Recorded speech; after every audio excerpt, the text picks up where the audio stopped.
team me with no droids. I can't trust them, involve them in no plans. Can't respect anything that can be programmed. That's the cats in the guild if I close the deal. So for real, but only take noble kills. You know the deal. Hold the steel just to forge it. Fortify like a fortress. The drip is just gorgeous. Technique is glorious. Captivated an audience. New Republic is on to a sting 'em just like a scorpion. Maybe it was my guardianness and the will of a warrior. Call me the Mandalorian. And yeah, this is the way. In the guild we follow the code. I can bring you in warm or I can bring you in cold. This is the way. No revisions or edits. First we set it on the target, then we divvy the credits. This is the way. 20 bars at best guard still. New armor, respect our guild. Yeah, this is the way. Stop anyone who get in the way. No escape, no getting away. Because this is the way. 5 years after the fall of the empire, the most precious targets acquired to inspire the chase across the galaxy for an interesting prize. A 50-year-old adorable alien child with special powers beyond our comprehension. A telekinetic with sensory perception. Special, I suspect it, so intense I sense it. Unconventional methods, the child must be protected. So load up the weapons cause we got problems to solve. Stormtroopers and hunters get the modest in the I'm on my phone for the moment, but I'm switching to another computer. day at the office, snipers making me targets, dreamer taking me hostage, enemy of the state for the chances that I take. When you think that you got me, I'm planning for my escape. From bounty hunter to guardian, they swept me like a cardigan. Bring the search party in, forgive me for my tardiness, like red Sting. going in. Never will my story end. The Mandalorian, and yo, this is the way. In the guild, we Hear me? follow the code. I can bring you in. I'm on a quest. I'm on Hearing background. I just blew my whole check on a deck. I got 20-sided dice in my vest. I got maxed out stats, bitch, I'm blessed. Look, I'm on a quest. Hold up, I just roll for initiative. So you know I don't give a shit. Undefeated cause my flow is so ridiculous. Like a ranger with the bow, I don't ever miss. Used to run dungeons from the AM to the PM. It's alright. Now I'm lucky if I get a session on the weekends. Ladies made fun of me back when I was a DM. Now they see me rapping. Why are there two Kens? In my DMs. Oh shit, I think I'm getting old. Started off with But we're all dying. It's even stranger considering both characters are part wild magic sorcerers. Sounds like a wild time. Red, I think I'm running with a fever tonight.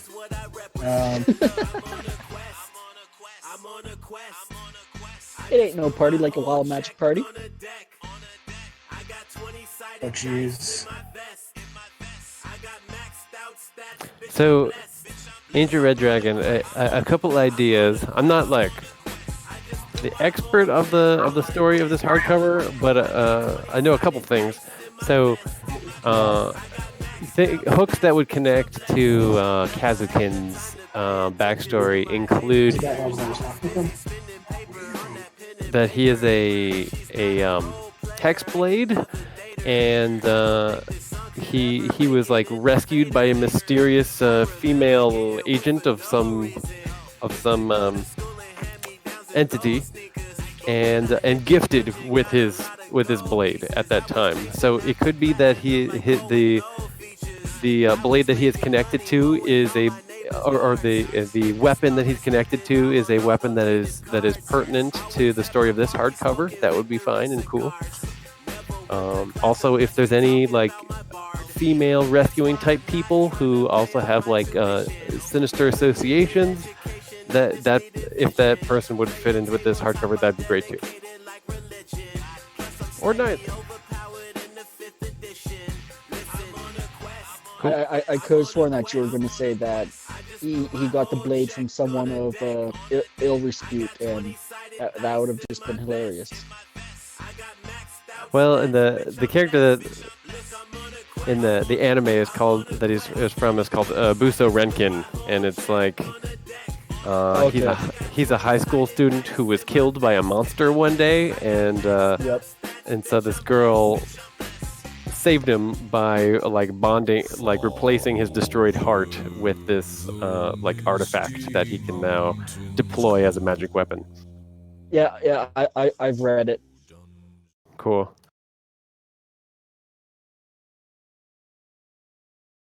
Mostly, I use a glaive as the closest analog to the weapon of that show.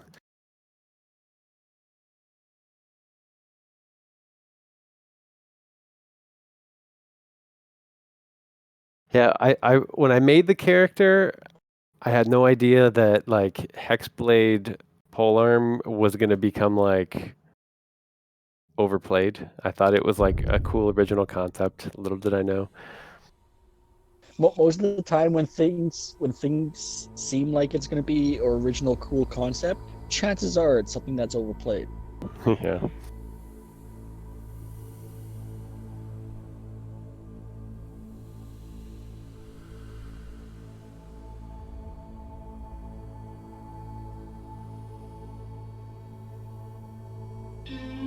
Yep.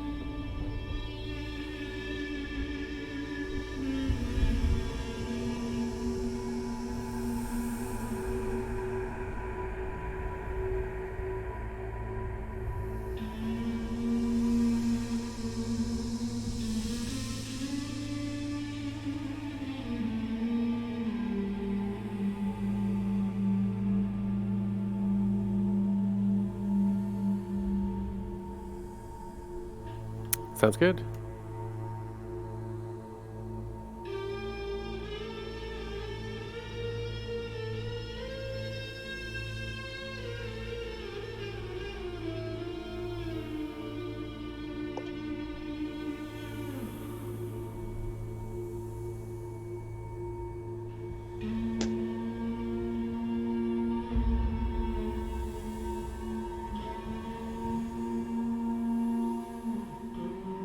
Oh God.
Yeah, sounds I wonder if fun. Chiron's going to be around because he's like technically the only one in the vehicle with me.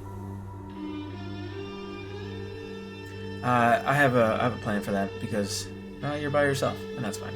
Too loud. You have Lulu. Whoa, hey.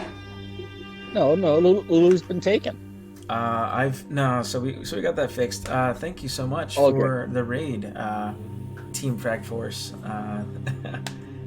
Hey, check it out, Luthen. Appreciate it, everybody.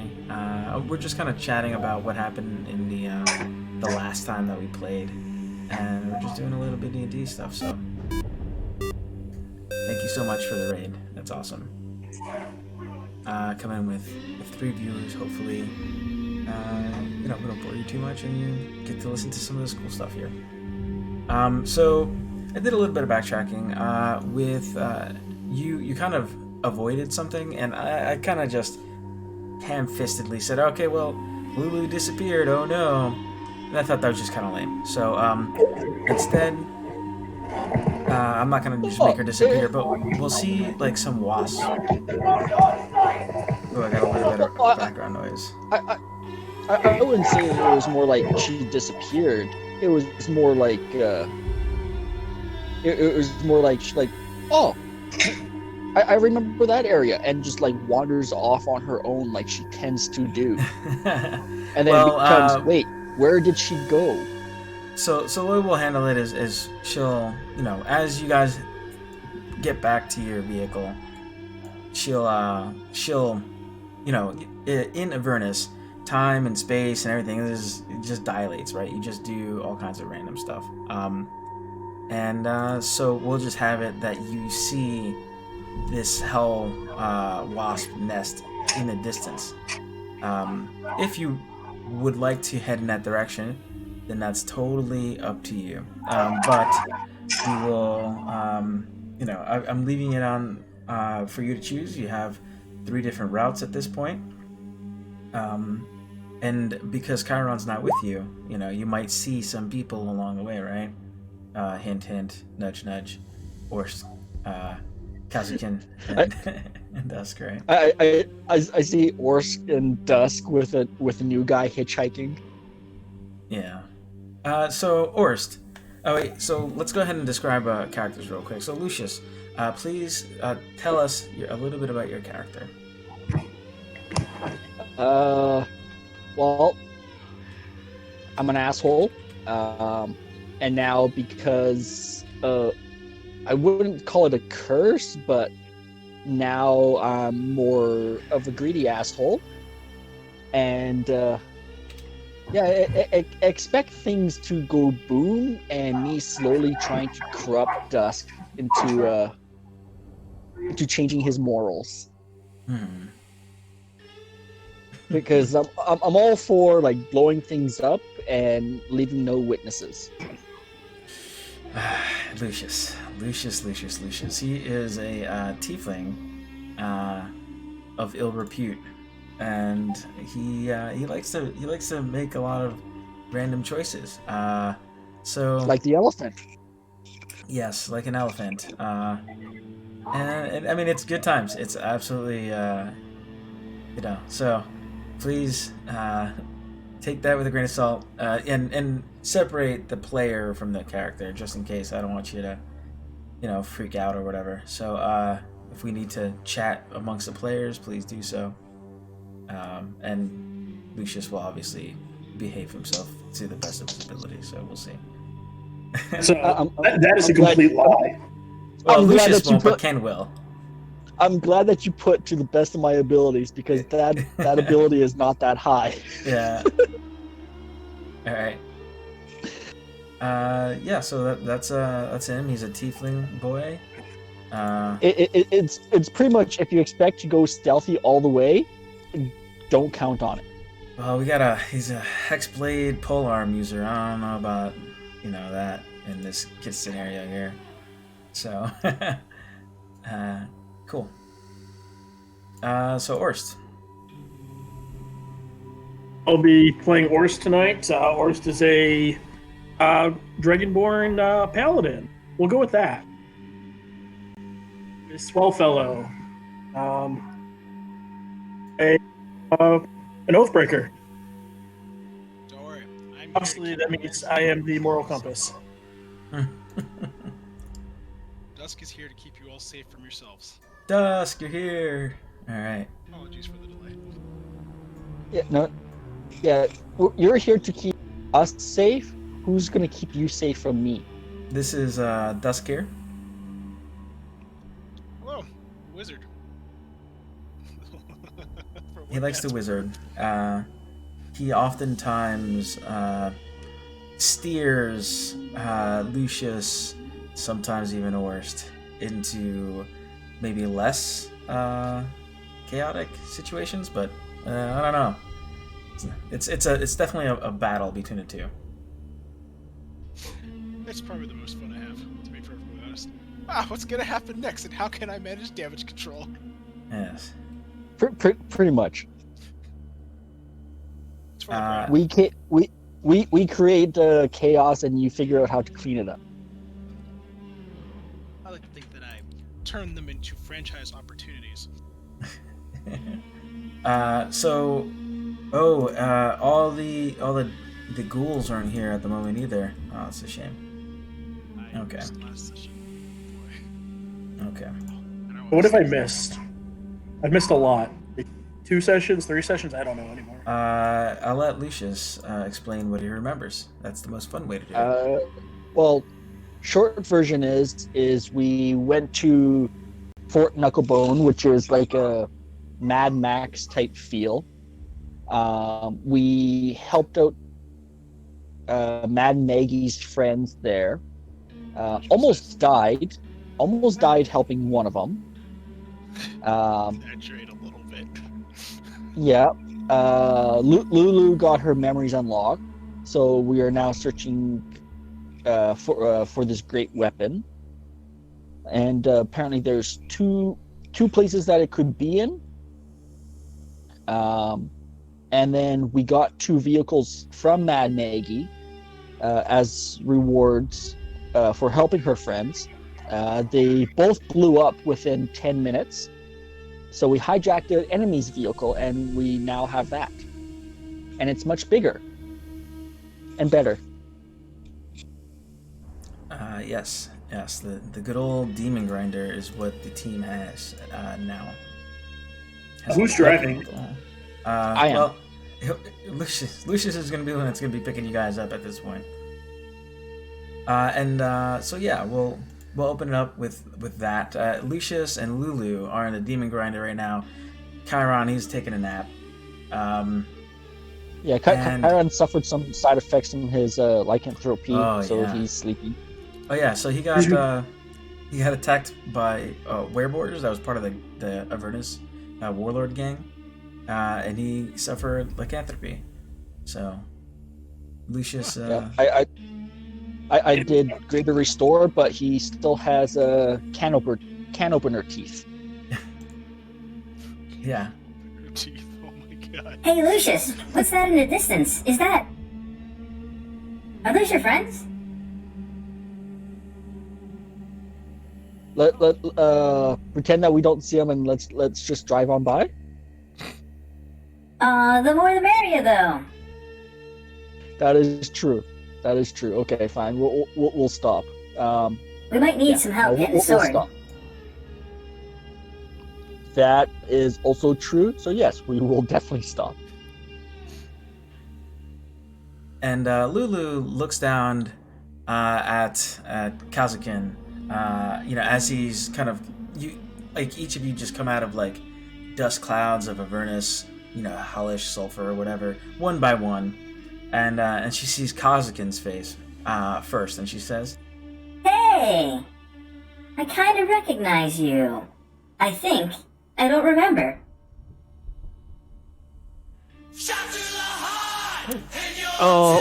Hey, I've been looking for you. So, DM, as a quick aside, I mean, do you mind? Is Lulu like a heroic and female character that I could tie into my backstory? Yes, she is a female, a heroic female, little creature. Tiny elephant. Flies very fast. Also, I just realized my character's backstory is a former student of Candlekeep. And does the party originally meet her in Candlekeep? Yes. Well, there's another like tower that they met her at, but they had to go to Candlekeep first, and so somebody at Candlekeep told her, told the party to go to where she was with another wizard. That plane shifted the entire party into Avernus, and she tagged along. So yeah, she's Candlekeep adjacent. Cool. So Kazakin most recently was in the Dungeon of the Mad Mage, and he was looking for books because he got in trouble with Candlekeep because he lost some books, so he wanted to find some new books to replace them. So he brought some books back to Candlekeep, and maybe then he asked after Lulu, and they sent him here. Sure. Sounds good to me. I'm trying to do a lot of the yes and, so yeah, sure. It doesn't break the game in any way, shape, or form. Also, these fine gents were at Candlekeep, but also Dungeon of the Mad Mage, and got a lot of books there. So who knows? Maybe they saw you in passing or something. Ah, excellent. But yeah. So what do you say when you see Lulu and she vaguely remembers you? I'll say, "Oh, Lulu, I heard you're in peril and that you finally are. I think you found a way to get your memories back. How's that going?" Well, I remembered that I used to be able to shape change into a golden mammoth, and in this form I served as Zariel's war mount. Pretty cool, huh? Isn't Zariel like bad or something? Well, yeah, Zariel used to be good, but then she got betrayed, and I'm not sure what happened. And I kind of lost my memory a bit, so I'm trying to get back to her and try to find her sword. Well, maybe we can bring her back to the good side. This everyone gets a second chance, right? Yeah, I like you. Everybody, Hallister nods. Oh, hey, who's that coming from the mist? Oh, Orst. Is that his name? I don't remember. Yes, Yeah, I don't that is remember. Orst. It's been so long. Oh, we should all have a picnic together sometime. Maybe after we get the sword.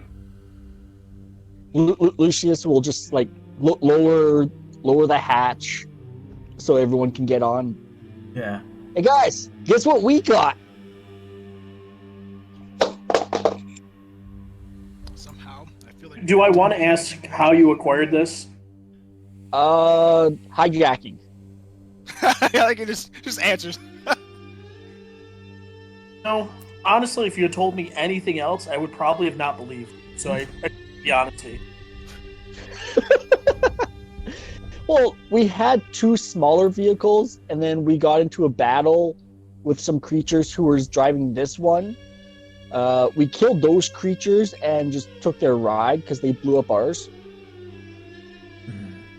Law of the road. Right? So yeah. So Yeah. Very important. Oh, 1 second.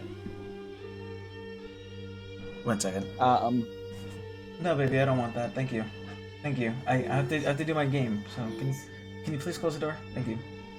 Lucius, you know how to drive that thing, right? My kid came back to give me a cinnamon swirl muffin or something, which is adorable, but also it'd be very difficult to narrate and do this at the same time.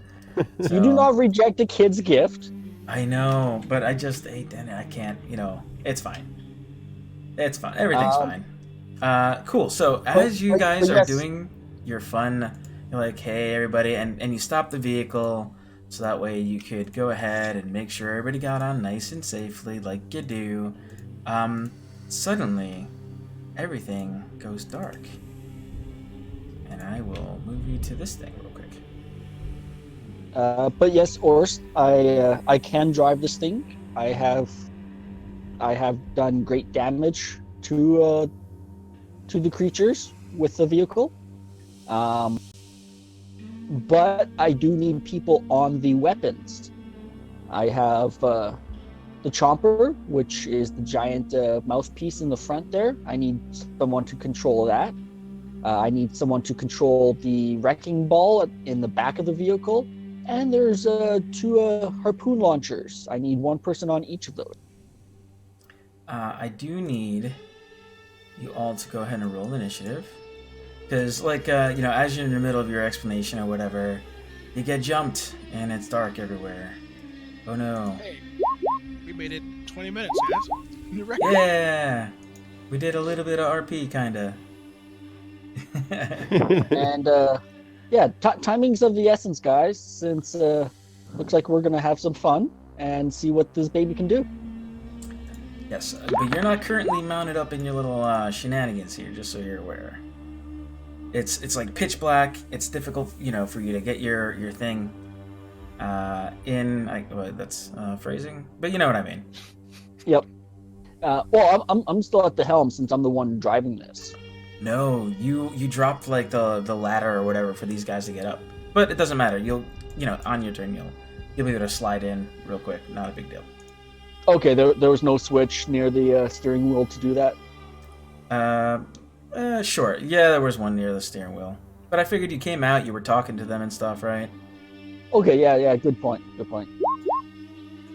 But, cool. So, this whole dealy bob here, hopefully, is it on the front? Okay. So now, clouds of darkness have started enveloping everything. And I'm going to go ahead and put it to the back, just so that way I can, like, use, oh, you know what? It might be even better if I put it front and put it on a map layer. Maybe that works. It looks cool. Nah, it doesn't work. Great. Yeah, pro streamer here.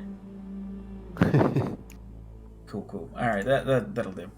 And I just need to get my friends as they are getting a jump on you. Just want to remind you that I have the alert feat. In case they- You do have the alert feat. Okay, is it just you that is not surprised, or the whole party? I believe it's just him. Yeah. Okay. Awesome. Yeah. Not only are you alert, but you go first, which is obviously the way it is. However, you're in darkness and do not see anything. Is this I love that he. darkness, I love. assume? Say again? I love. Go ahead. Normal darkness? Or magic? Yes, magical darkness.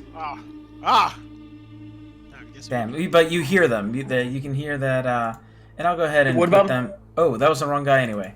Ha ha ha. Magical darkness. I forgot to spell magic. Can you all see through magical darkness? Not I have a sunblade. Remember, I ruin everything that's magical darkness. I'm sorry. Oh, okay. We have but a how- paladin back! So honestly, how far out was your thing? I've probably been wandering through Avernus for a while, so probably as Fair big enough. Okay. So probably at the full 30 feet. Okay, so I'll just kill. I just spent half an hour trying to get my darkness straight. You son of a gun. Alright. I'm just gonna go ahead and delete it. Oop. Breaker in Avernus. Strangely, I felt comfortable here, but that doesn't mean that it's a good thing. Alright. Cool. Let's just put these bad boys on a token layer. I love how Dusk gets to go first, even though the one creature rolled a nat 20 on initiative. Yeah, I stack that's it fine. up. That's fine. Dusk, you will go Okay. first. I see. Why can't any of them ever be clustered up? Alright. Oh, because You've not had a- they were attacking you, obviously. Oh. Like, I didn't ambush use style. logic. That's fine. Oh, and your vehicle's hurt. Oh, no. Vehicle. Oh yeah, I guess we have. Okay. So this there's 3 here. 1. Okay. So I'm gonna try to. You can put yourself anywhere on here. Like, you guys are, like, climbing on a thing. You can hop off of it anywhere within a 5-foot square of this vehicle. So, 10, 15, 20. like, to the north, to the south, I don't care. Okay. So I'm gonna kick this off by Ooh, fale. blasting Jeez. the mines of the 2 to my right, or I guess they're in front of me. Depends how you want to play up orientation. Yeah, where's- 20-foot radius or something? Yeah, so from where I am, it should be 5, 10, 15, 5, 10, 15, 20. I should be able to hit both of them if I'm mathing right. 15, 20, 5, 10, 15, 20. Yep. That's... And No. That's not a exact size, but you can get them both, yeah. Cool. Alright, this is gonna be a quick fight. Let's go! feels good In to save, play yeah? the game. It's save. Alright, let's go. 1 and then 2. Top and then bottom. And they both fail. They take 46 intelligence, psychic damage. As I rend their minds. And you just hear like a screeching as the sadness proliferates. Alright, cool. And they are severely injured. Awesome. There's a few minor details. D6. Okay. They take a negative D6 to their all their attack rolls and ability checks. Okay, minus And C6. concentration saving throws if that ever matters for them. They Okay, can make an intelligence saving throw at the end of each of their turns, but I don't recommend they do that. cool. Alright, well, just remind me as I go now.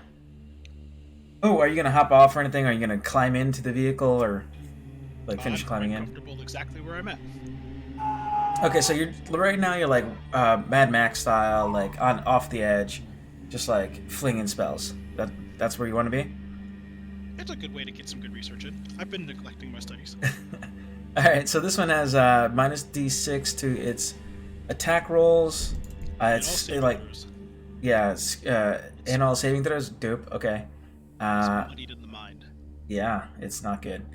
And it just screams in agony. It thought it was gonna get to assassinate you guys, but apparently not. So it's gonna try to do something that it typically wouldn't do. And I'll let people make determinations. It's gonna like jump onto the side of this thing, which is easy enough, and it's gonna try to attack you 2 times. Two with its scimitar and 1 with a bite. As this creature, see if I can get a handout for you too. Nope, I cannot. It looks like this. So I want to share this with all players in the game. No, actually, meh. I'll have to get you another time. Let's go! I welcome all comers. And so here goes Scimitar 1, Scimitar 2, and then a bite. Okay, well. I will definitely, on the first hit, I will cast shield. Okay. Cool. So you shield yourself using your reaction, and the rest of them do nothing. All right. Next one we'll get to go. Oh, I make a save, right? If you want to, you don't have to. It's a choice. Yeah, I'm gonna try. Probably won't work, but who knows? No. Okay, great. Next one is going to do much the same. Jump up and try to attack you. It's looking for a 25. Yes. It's not that smart. Its brain is less smart, actually. And I would have to roll a 1d6 off of this, but I don't because it's not gonna matter. And I'll go ahead and make my in-save. Let's go. Yeah. Wait. Also on saves. All right. Roll a 1d6. No, only concentration saves. So okay. That one's fine. Gotcha. I'm safe. All right. Great.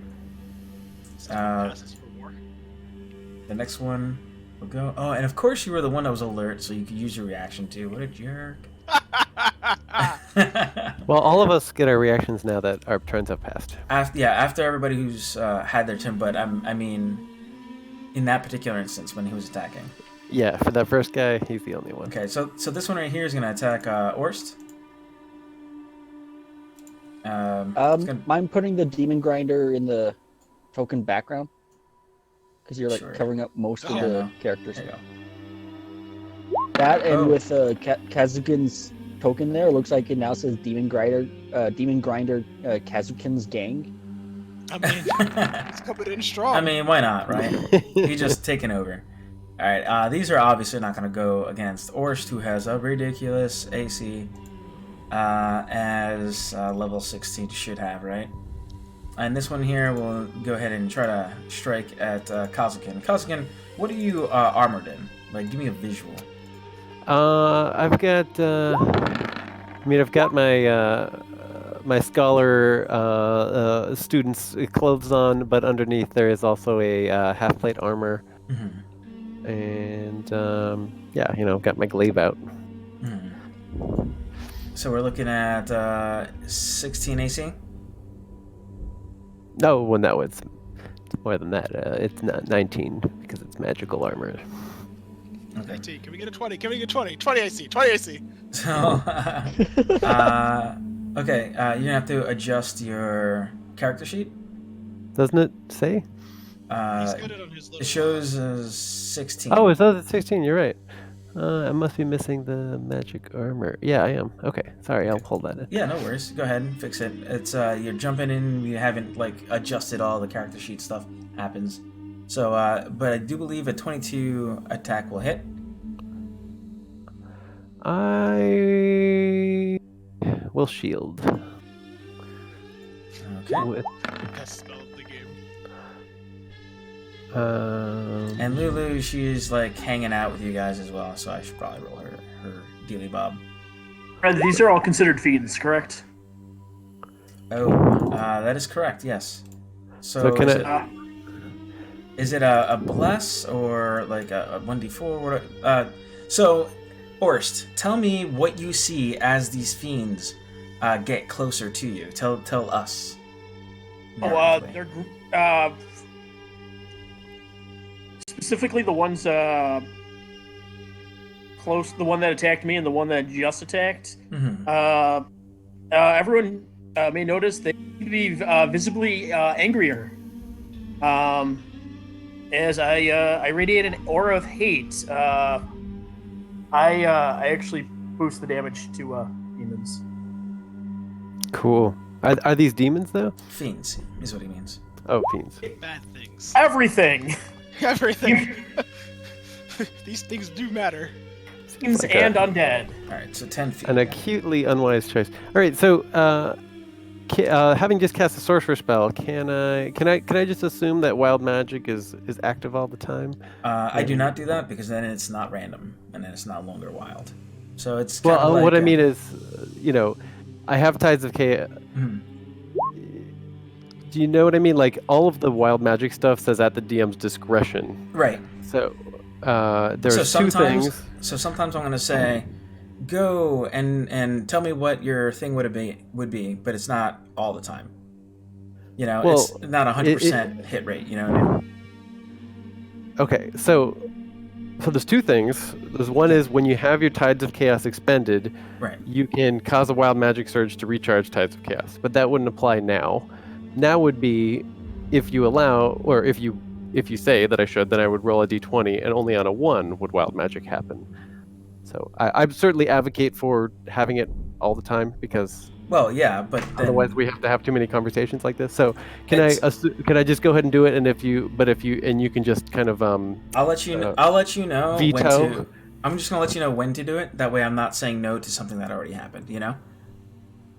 Okay, I feel like that you will have a much harder time remembering than I will. But I have how many wild sorcerers now? So we're half the good. party. Yeah, we're good. All right. Otherwise, it'll be wild I'm a sorcerer wizard. stuff the entire time. I mean, okay, not all my spells are sorcerer spells though. So can I at follow. least mention that it's a sorcerer spell? Sure, just type it in the chat, and then we can press on with the game. Okay. So R of Hate, you receive. Did you get hit or no? No one got hit, but it's No. Okay, great. passive ability. So let's go ahead. This is typically why I hide rolls, so that way you can't plan out, oh, am I going to use it or not? Will that hit or not? Because you're not supposed to know. It's a form of resource management. All right, Dusk, it is your turn. Oh, so soon. Yeah, Who's still alive? Oh, they're all still alive. Oh, there are only 4 enemies. Oh, remember, we didn't have alert, so none of us attacked. Well, there's your first mistake. Yeah. All right. Let's see if we can't clean this up. No. 4 enemies surrounded. Not a cert. Well, when I say Stop with surrounded, that. I'm looking at my AOE's going, is it worth it? No. We'll do this the smart way. So I will. Where is it? Who's? Actually, you know what? I want to see what you got in your repertoire, Mr. New Sorcerer guy. So I'm gonna cast haste on you, Oh. Thanks. and I'm excited to see what happens next. And on my AC goes up. Fantastic, because I'm concentrating. And I look at the 2 things surrounding me, and I just give them the, come on, bring it. I'm waiting. They bleed from their ears very heavily. I pass my turn. Okay. Cool. I get to go. And this one will continue to strike at you. Using its multi-attack. 2 scimitar, 1 bite. For 22 today. Ooh, damn. Alright. And is that with his 1d6 on the attack? Is that one of the ones attacking that I hit? So the bottom one was good, I thought. Yeah. Yes, the top one is, the top one failed, the bottom one did not fail. So, no, you're totally right. Let me use icons so that way I can keep track of this. How about that?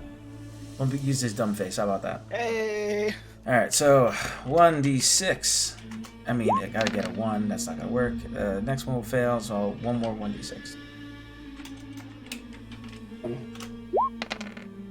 All right, 23. Oh, hey, that does hit. I'll take it. I accept their challenge heartily. All right. Don't forget to add 5. Oh, hold on. Which one is? This guy, he's 15 feet away, so he's not within. All right, cool. So there's that one. Kazukin, you're hasted. Gotta go fast. Groovy. All right. Let's see. Let's start with this one here to Okay. my right, who has already been mind blasted. Yes, he is very injured. It looks like he's shaken the effects of the mind blast, right? Yes. All right. So I'll use Tides of Chaos. Okay, you have advantage. And I have Elven Accuracy. And So you're the hasted. Yes. Hold on. All right. So I'm going to swing real hard on this one, You hit. and kill let me just. Oh, well, I was gonna check to see if it's. All right. Great. So then I've defeated an enemy, so I will get a bonus action attack this round as well. All right, let's go to my friend here on the left. Okay. No advantage on this one. I'll do not a big swing. Oh, that shouldn't have been with advantage. So it's only an 18. It still hits for 11 slashing. All right, I'm gonna Eldritch Smite. That will also knock it prone. Any kind of save or anything for me? No. Okay. And let me just make sure I mark that I've used that spell slot. All right. And now I've got advantage to attack with the next attacks. So we'll go a 1. Okay, you kill it. Oh, not even letting me roll my third d20. All right. So one more attack. We'll go over there with the reach weapon, and not a. You know what? Let's go for broke.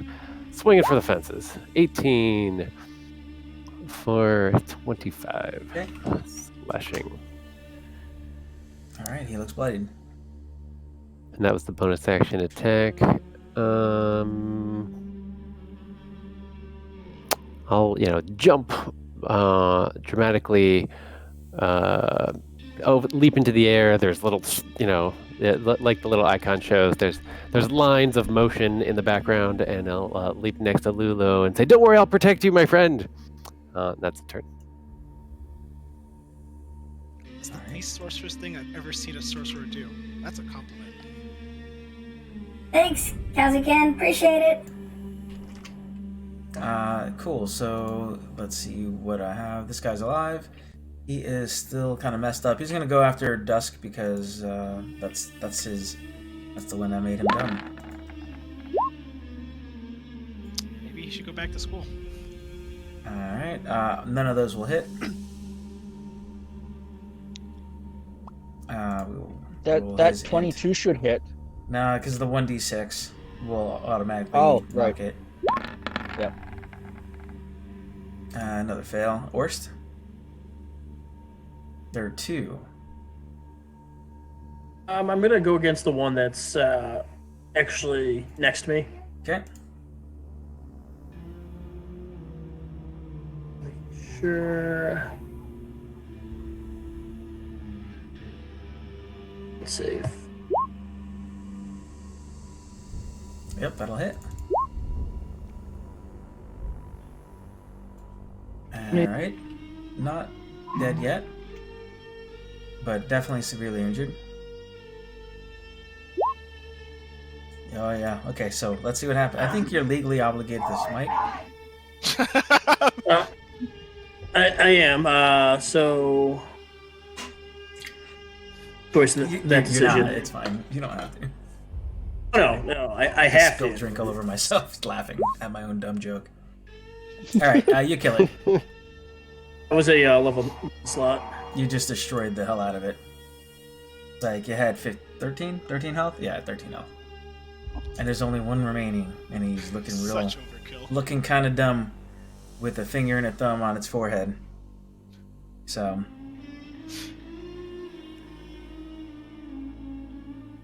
And I just imagine you guys are like hopping up and down across this like demon grinder, like with all its salvaged pieces and like gore all over it, and you're just adding to it because this was originally the Gorguts gang's vehicle, and they did not maintain it whatsoever. So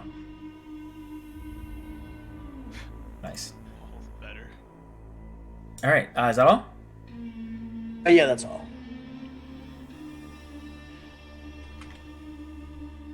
Yes! Charge! And then Lulu goes and tries to strike at this one here, using its tusks to inflict major damage, hopefully. We'll see. Yeah, 3 piercing. Alright, Lucius, your turn. Okay. So, calling upon Tides of Chaos, I'm just gonna strike. Oh wait, why is that happening? That should not be. You're not a fiend? No, no, that +5 was supposed to be in the damage modifier because of the Aura of Hate. But does the 18 hit? The Aura of Hate is for fiends, isn't it? Yeah, or if it affects fiends and myself. It makes fiends hit us never mind. harder. Okay. It's really, we've got a friend who helps our enemies. It's very strange. Hey, Yeah, no, I read that wrong. But either way, does that 18 hit? An 18 will hit, and you will kill it with your piercing. So the 13 piercing, and then the bardic dice for defensive for an extra 4. So 17. And it is 17 dead. piercing. You pierce it Huzzah. right through the heart, and we're too late. You give love a bad name. All right, cool. So these dummies, they all injured Search severely. the bodies for coins. Yeah. You inflict some major damage on them, and the bodies are just everywhere. Obviously, you're gonna go search for stuff. What do the rest of you do? Clean off my robes. Their scrapes and slashes. Guys, just to let you know, this vehicle does run on soul coins. We got 6 hours left for the one that's already in it, and we have, 4 spare ones? Well, 3. So as you land your final blow, and you start like searching their bodies, a sound like a death gurgle escapes the last one's throat, and it says, I sense great promise in you. Seek out the merchant with a heart of gold. A heart of gold, you say? My precious. and it just dies. Does not sound like the voice that it was like gibbering at you with earlier. Oh, another being spoke through that creature. Does anyone know what it was talking about? Well, there were some white Abishais that we fought earlier, and it said, "You are powerful, but you are not yet worthy." Maybe it has something to do with that. Oh, so we're worthy now? I wouldn't think go you're that worthy. far. I believe in you. So what? Has anyone heard of a merchant with a heart of gold and all their wanderings? In fact, have I ever read of such a thing in Candlekeep? Give me a history check. Actually, you guys have a map, so why don't you take a look at your map? Oh, right, map. The map that talks. Is it really? Mm-hmm. You get Yep. used to it. Yeah, we have a map that talks. We have a shield that talks. Oh yeah, Orst. Lucius takes the shield out of his bag of holding. I believe this is for you. Okay. It seems like a good idea. All right. You all know that it's a magical shield, and requires attunement. Do you decide to spend the time to attune to this creature, this item? Let me make sure that I can. Because I know you. I believe you were. Was it you that was before, or was it Trouble? Trouble was had a it two before. Trouble. Trouble had before. Okay. There's trouble. Trouble got into some trouble. In real life, he got a new job. It requires his attention. So. Gotcha. Well, I right. don't think it was a new job. It was a new position that had different hours. Yeah. Yeah. So we have the shields. Is the demon still in there, or whatever's in there? Yeah, This- this demon's still in there. He's just been chilling in the bag of holding. Sure.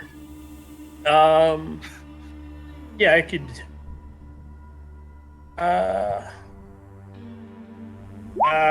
What is the bonus to it? So I'll have to adjust my sheet to reflect that. Let me pull out the magic item thing. You should have a handout for it, I think. Sorry. Let me know if my kids are like super loud and distracting. Wife is getting them all set up to go to bed. Let's see. Hidden. I don't see the hand. Yeah, it's there. It's under magic items. Yeah, the Shield of the Hidden Lord. You get a +2 bonus to your AC and resistance to fire. Then all those additional things. Okay.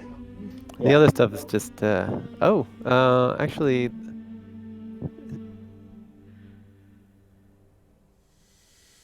Anyone else besides me? Can what? Anyone else use a shield besides me? I No, thank you. don't think so. Like, I could, then it would just cancel out my fighting style because I choose dueling, which requires me to have one weapon in hand and no other weapons. So I'm gonna go ahead and just drop it onto your character sheet. Yeah, that's fair. And then it'll automatically do what it's supposed to do. I'll still have to adjust because I'm gonna have to unattune something. Right. I mean, like you can. There's like the clicking the button to equip and unequip. But so I'll leave it unequipped for now. But just make sure that's on your character sheet for you to deal with. Well, you know what? I can use it. I don't mind losing the +2 bonus to my sword, because I have Warcaster, so I can still perform somatic components when my hands are full. You can use That's the shields as armor. Oh wait, let me check that. I think maybe light Warcaster armor, can. I don't know. light armor, medium armor, and This is armor shield specific. What's your class? Bard and What Wild kind magic. of bard? What kind of bard? Swords? Yeah, College of Swords. Swords does not have shield proficiency, no. No. Only Valor does of the bard subclasses. Yeah, and Warcaster does not give me that either. No. All right, so then I'll hold on to it. I can wield it. I'm a cleric and a wizard. I mean, you don't have to. It's fine. You guys are No. doing. Now that I've epic- seen the shield, Wait. I'm willing to take the sacrifice. Shield it. So are you gonna Because you are the hang out for an moral hour? compass. Say again, Horse. You should wield it because you're the moral compass, and I think we heard this thing's evil. I have some experience wearing evil things, and somehow... Wait, no, there was that one time that I did, but I don't remember, so it doesn't matter. Yep, my memories of dealing with evil artifacts, nothing but positive. So you're gonna take it? It's ominous. Ah, Yeah, I say Dusk. I say Dusk should carry it. plus I still have an attunement left. All right, I'll go ahead and drop it on your sheet as well, and you either click the equip or unequip button. That's fine. What's the worst it's gonna do? Talk to me? Goodness, I'm a wizard. Yes, it will. Talk me to death. All right, and you also have like no items, honestly. All right, so I have it as equipped for you. Unequip your normal shield. So who is it that has it? Just Dusk, the wizard. oh, Dusk. Okay. Well, Kazukin is equally terrified of everyone at this point, so it's all the same to him. So yeah, Dusk, if you want to attune to it, I can easily just drive the vehicle for an hour. It's gonna be alright. No need to be scared. And then, maybe we can play dice or something. It'll be fun. And Lulu tries to snuggle up to you. Well, that makes it much better. But as for the merchant with the heart of gold, I'm looking at the map and... How does one look at the map? Is it in the list of stuff that you can click on?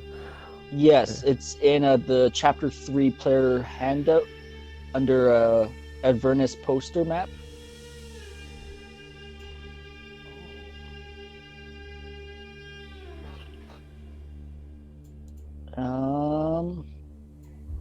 Because Hell's Nest is in front of us. And I don't even see Fort Knucklebone on here.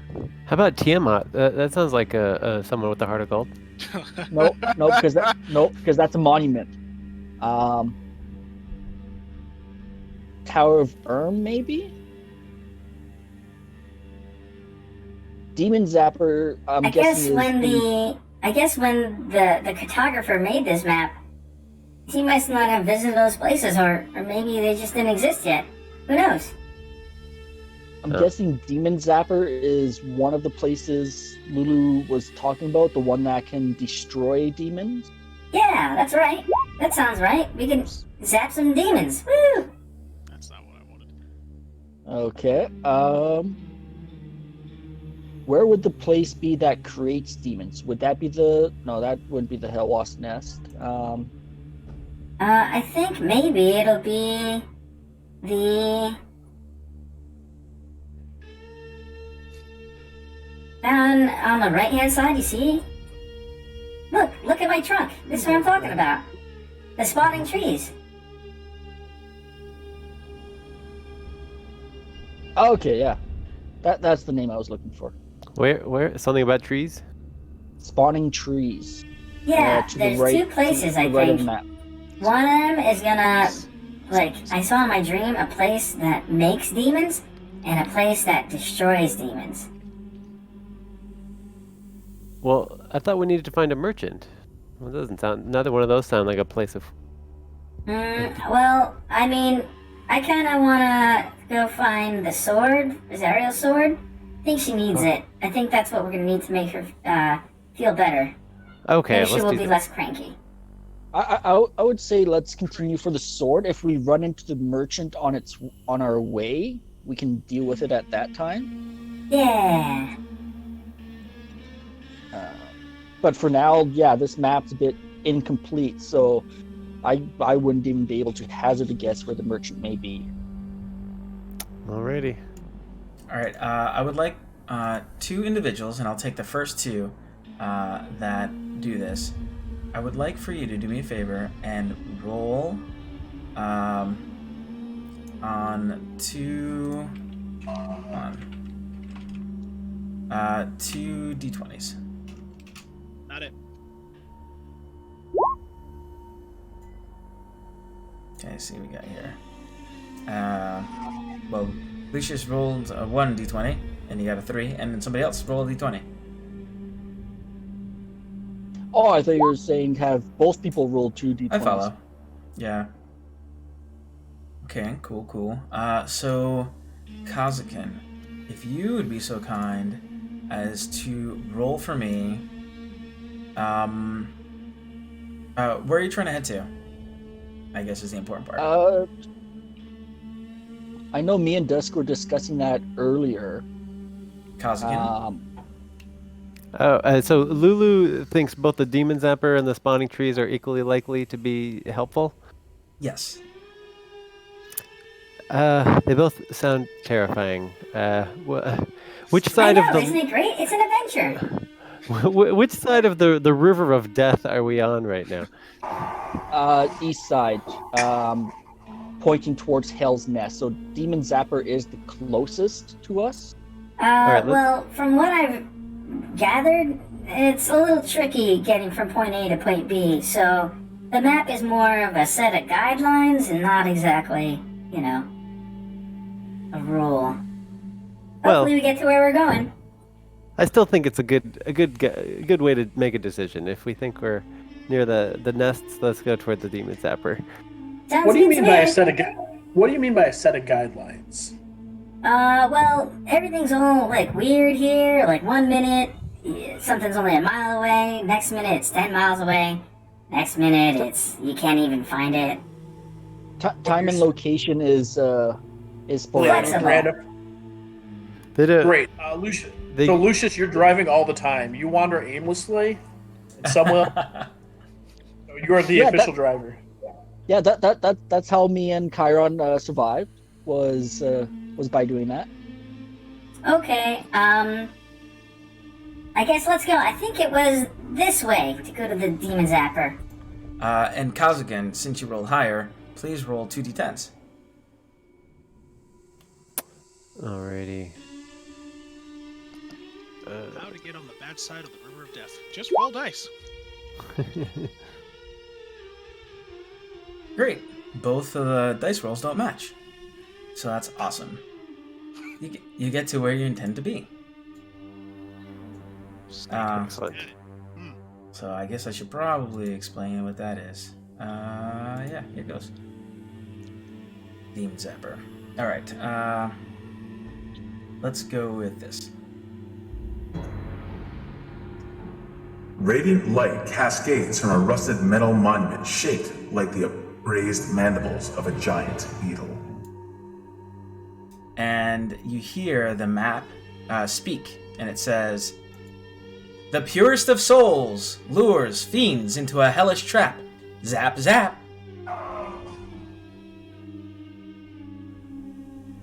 Not again. The purest of souls lures fiends into a hellish trap. Zap, zap. All right, there you go. I did it better this time. So, as you're looking at this, and I don't have a map for it, so we're just gonna have to brainstorm it here. You see a giant monument that looks like upraised mandibles. So on two ends of it, it's in the middle. Imagine Sauron's eye, right? You can kind of see what it kind of looks like here on the map, right? Has our teammate had time to attune to the shield at this point? Yeah, well, I would like you to roll 1d6 to determine how long it took you to get there. Lucius. Alright, you have consumed 5 hours of your soul coin. Shit, okay. Good roll, I love it. Okay, so five. Shit, we have an hour left before the soul coin runs out. Does the time stack if we put multiple coins in? One way to find out. No. I can easily wait that hour before I put another coin in. But good news, everybody that's not Dusk gets a short rest if you'd like. Yay. Or not Dusk, Lucius, not Lucius. Oh, yay. Sorry, yay. Well, technically, I thought have you ever driven? Taking the time. No, because I thought taking the time to attunement also cancels out the short rest. For that character. Yeah, for the one. Yeah. Yeah, you have to choose, but but everybody so else. it'd be both me. So it'd be both me and Dusk wouldn't get the short rest. Well, it's 5 hours long though. I mean, could you take more than one short rest? That's you can attune during short rest. No. You have to like make choices, but it's fine. You have 5 hours, so we're doing it. We're doing it live. Yeah. You get your short rest, except for Lucius because he had to drive. We gotta find That's the fine. autopilot button on that thing. How long is the drive? Is this something that like I could 5 hours? He just expended 5 hours. Okay. Yep. Lucius, we can swap back and forth in the future. You can rest. It's fine. I got this. It's okay. If you had intended to do that, you can let him get his short rest too. Yeah, no, it's not. I didn't take any damage. The only thing I would get back is like 1 bardic of inspiration, so I'm good. Okay. All right. So as you get closer to this thing, right, you see like a horde of like little spine devils like start like rushing towards this thing like a moth to a flame, right? Like moths to flame, and it like zaps like a line right through and shocks a whole bunch of them, and they just like instantly turn into like ash. It annihilates them as soon as they get close. Giant bug zapper. And then about a minute later you see one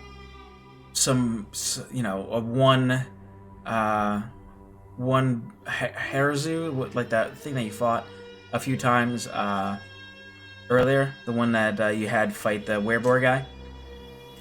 That one kind of wanders in, and he gets instantly annihilated. Yeah. What do you do? Well, Lulu. That's pretty light. Well, actually, go near it. Could Kazakin see if his weapon like calls to anything, being tied to a... Hold on a second. Speaking of things, this is Dusk. Me? Yeah, I gotta talk to you real quick. That thing. Disgusting. I don't want to get anywhere near it. Yep, well. Ooh, that's my favorite voice so far. Here's the thing about being a demon, or being a inanimate object. How dare you? I'm We're not gonna a go cleanse demon. this land.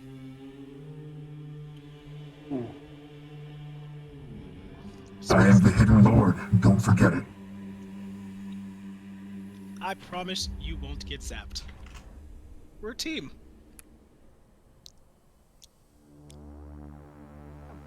Team is gonna tell you when to fire. Fire everywhere. Fire in hell. What do you do again? I can't believe you've left me stuck in that bag all this time. It feels to me like you're not enjoying the fresh air. Would you like to go back in the bag? Fantastic. We'll see, wizard. You do not control me. Oh, you're right. You put him in the bag. Oh, I'm nice. Wait.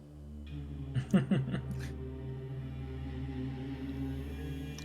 I'll be nice for now. And to be fair, Dusk has never put us in the bag, so... See? Yeah, why would I start with a demon shield thing? Come on. Have faith in your teammates. Just get me out of this thing. You'll be rewarded. I will allow you to use of my power. We'll work together. I think we're working together right now. I think we're working towards a common goal, and I think that at the end of the day, you're on my arm, and I'm tooting you around. So, let's wrap it up, and let's go. We got a job to do. All right. So, what are you guys doing? Like, do you get close to this thing? Like, what do you do? Or do you move onward? We're gonna get as closely as possible without being zapped. Okay. So, give me an int check. We'll say DC 10. Any Arcana or Arcana, I think would probably be best. Anybody can do so. Okay. That's not good. All right. Kazakin holds, says Buso Renkin, and summons forth his weapon and points it. Says, "Guide me, my weapon." All right. And it says something along the lines of, "I feel the energy from this monument. I feel like it's a trap."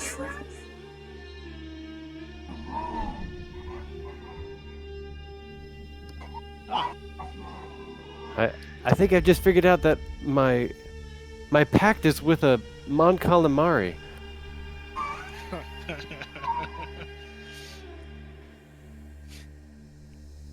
one step from Cthulhu, then. I don't know what that is. What is that?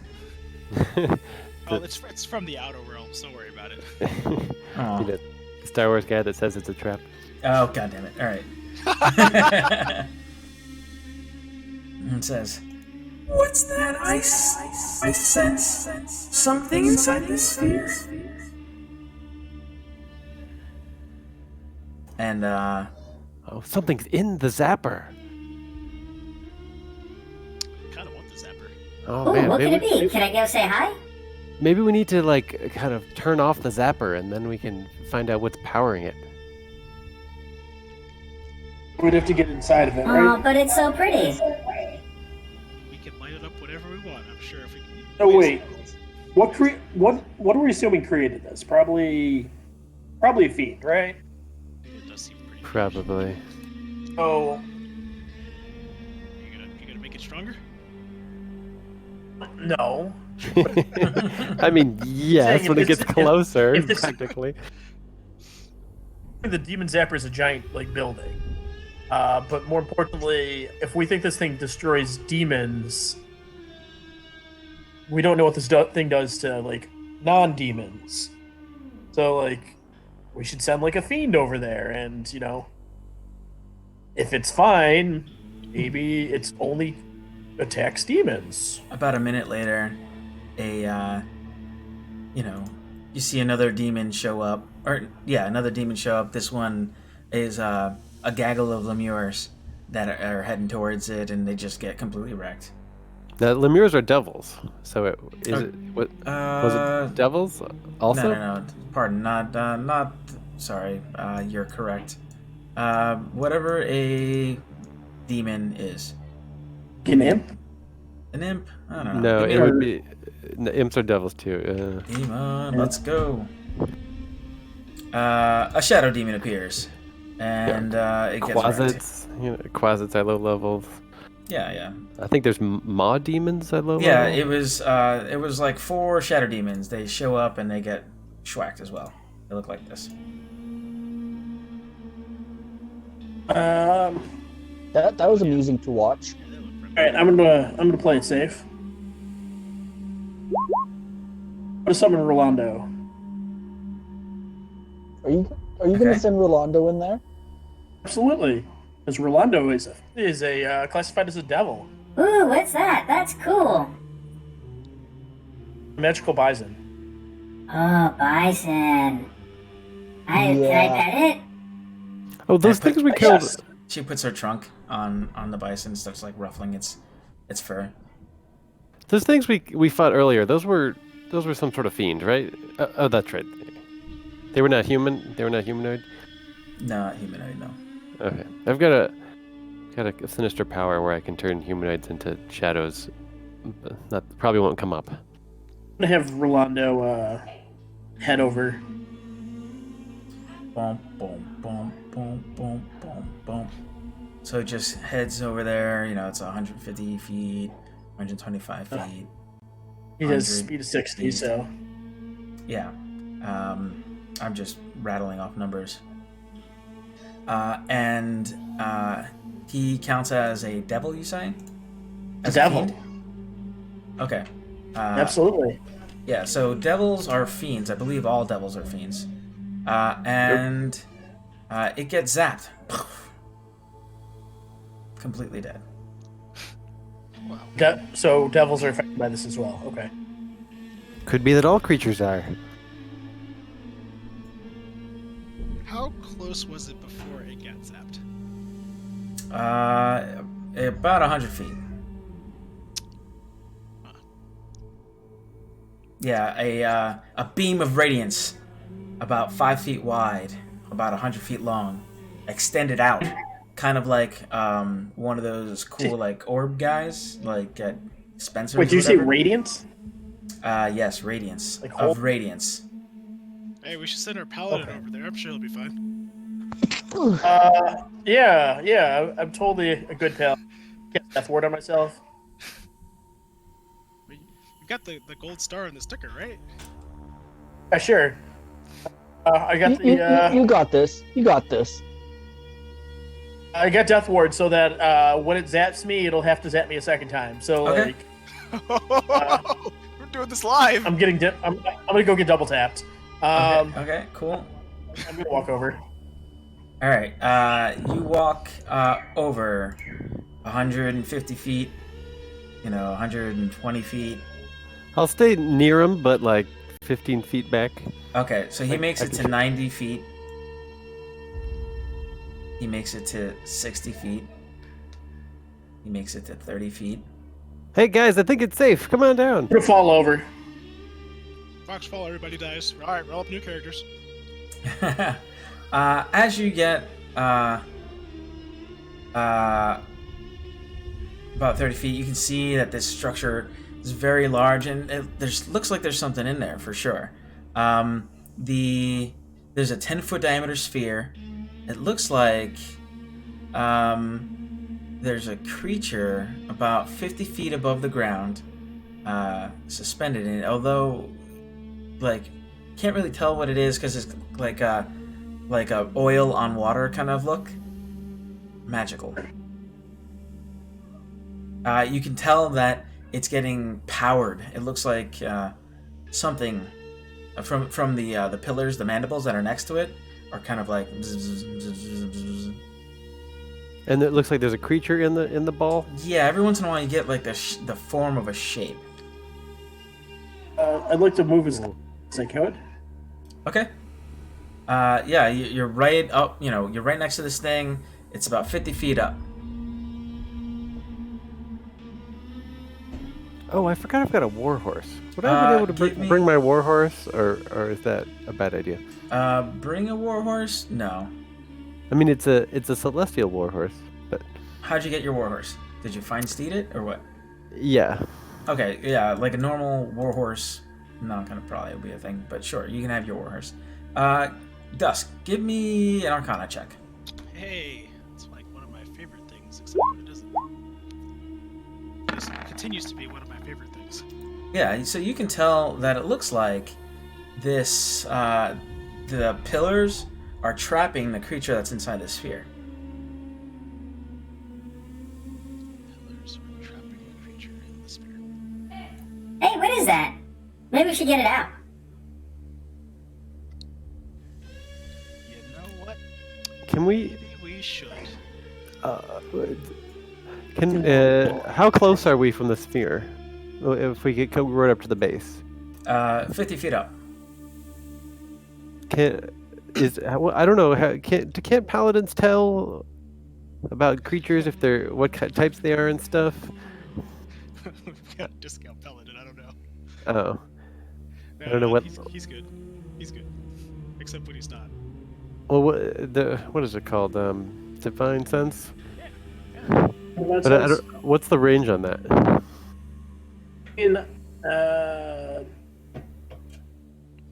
don't know. Let's find out. It's not really something that comes up a lot, is it? I just assume. Yeah.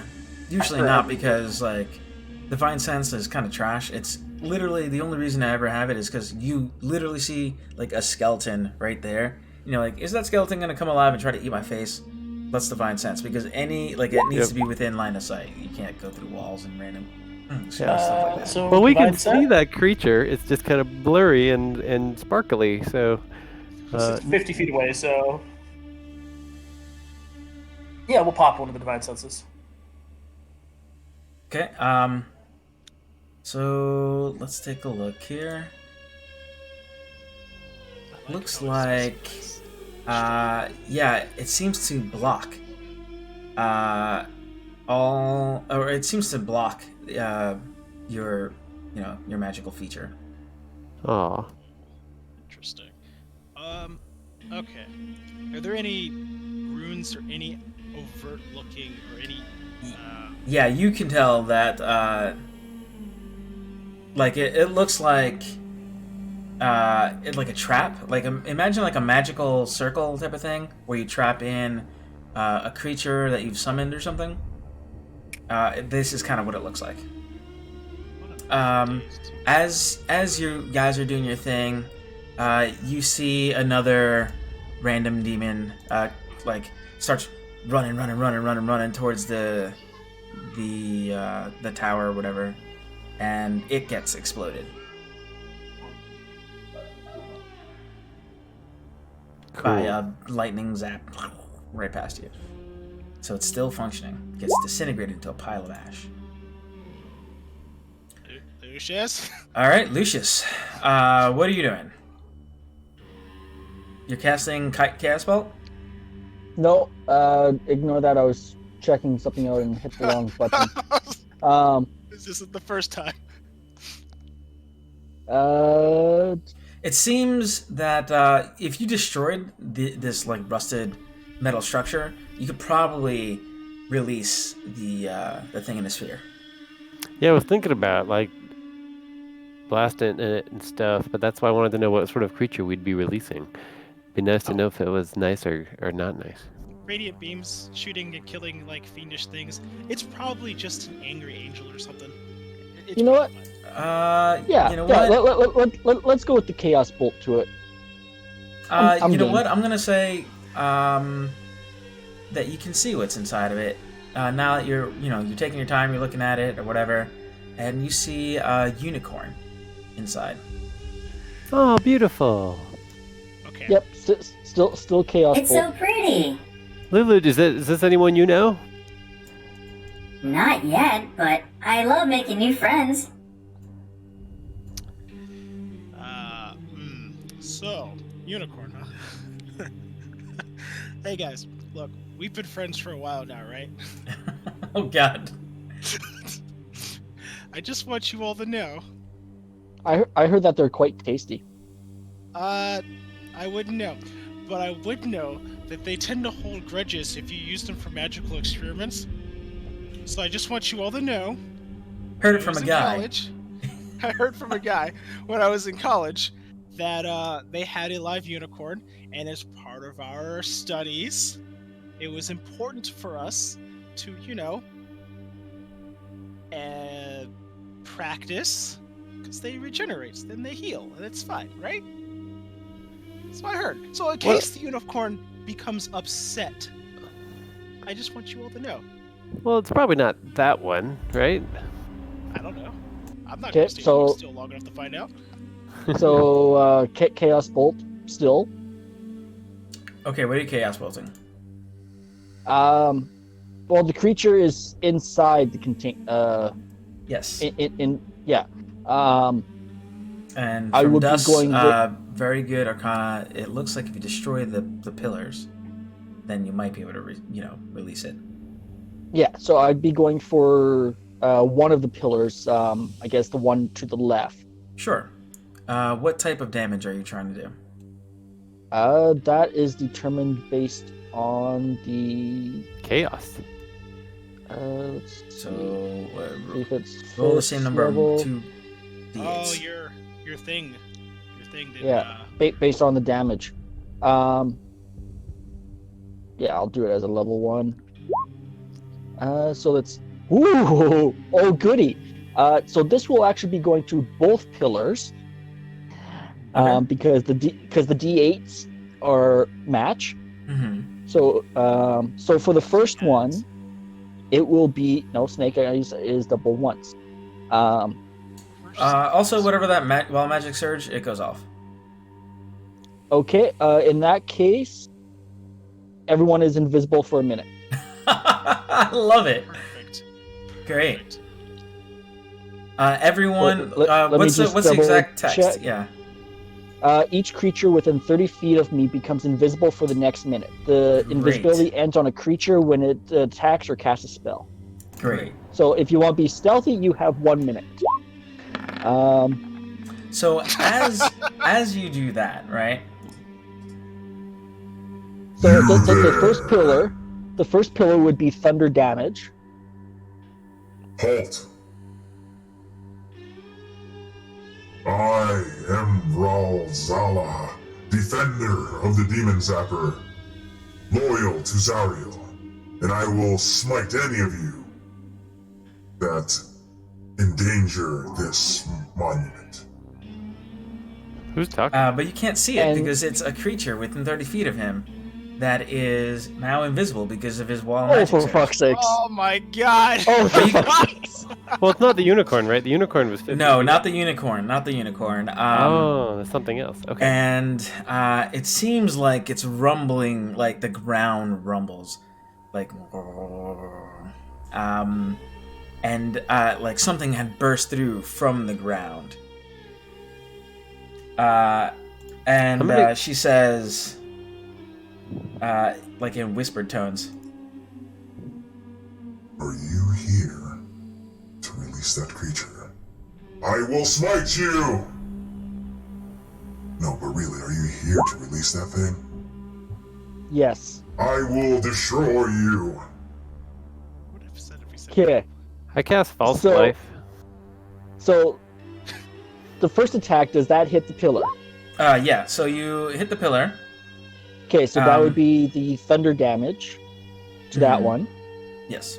And then for the second one, you said that it looked like something burst out of the ground. Can I target right where that ground bursted? No, it happened when you used this thing and struck at it. So it's like a simultaneous thing. After you did your thing, this is what happened. Okay, so it'll be after the second attack is when this guy pops Right. out. You Okay. casted your one spell, it did the thing, and Okay, now so this is for what's the- happening. For the second one, So I guess we can roll 6 initiative if we're gonna do that. There you go. So 6 and 5, the right pillar will take lightning damage of 12. Okay. So let's go ahead and we'll roll initiative here in a second. Did you? Yeah. Okay. I'm gonna delete everybody else then, I guess. The DM, did I have time to cast a False Life while that voice was talking to us? We can say you would have done it like while you were moving up to the thing. Okay. Anything chaotic happen? Yes. All right. So, is there a way for me to roll on the chart in Roll20, or do I have the chart? I just didn't know if you had No, any. just like, roll table- 1d100 and see what happens. Okay, let me look it up.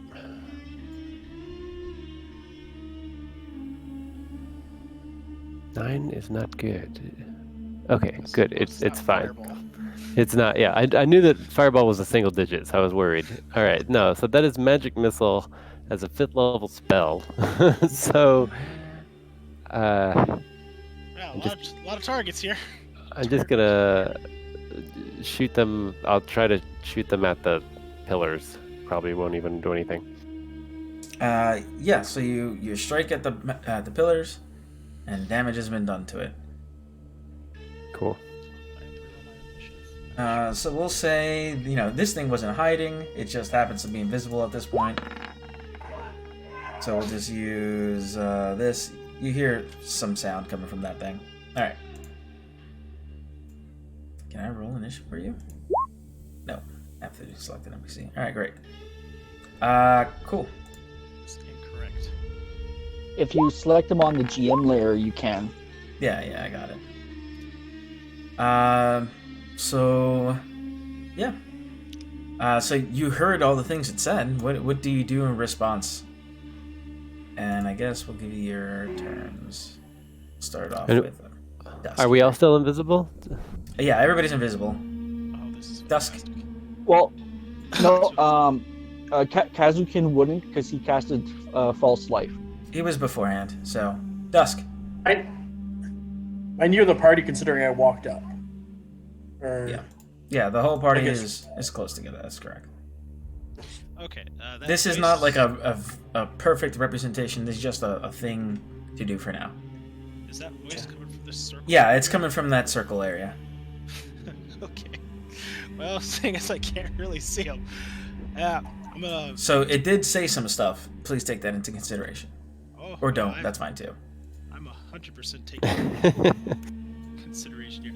So I'm gonna tap the shield and be like, you know what? This is a great time for you to prove your worth, and I'm gonna force the lava fireball in that general direction.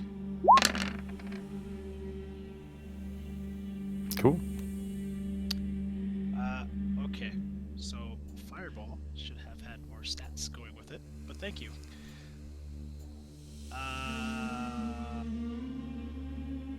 I think it's got like Radius. what is it, the DC 20 or something like that? For the. Oh yeah, shoot. Yeah, the shield does say. Oh, that's really quite obnoxious. 3 charges. Use the action spin 1 charge, cast fireball. 2 charges, cast wall of fire from the shield. Save DC 21 for each. Jeez. What is this shield? You know what? Maybe I should be nicer to the shield. No, you don't. Let's see No, you don't have to. something. Let's see what my friend would do. If you can't be passive aggressively cruel to an evil shield, who can you be to? It's for the franchise. Because you know he's just going to be like that right back. That's how we express friendship. Let's see what I'm gonna do with my sentience. Yes, kill everything. Cool.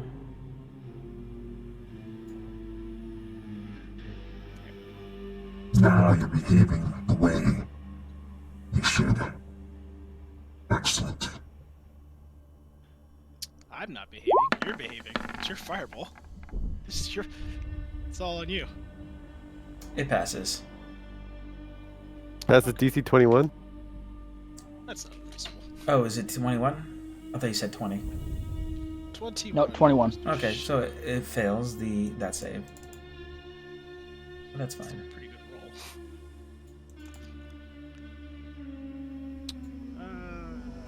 Alright. Sure. And I'm going to. So that's the way you want to play it, huh? Alright, I'll show you. Yep.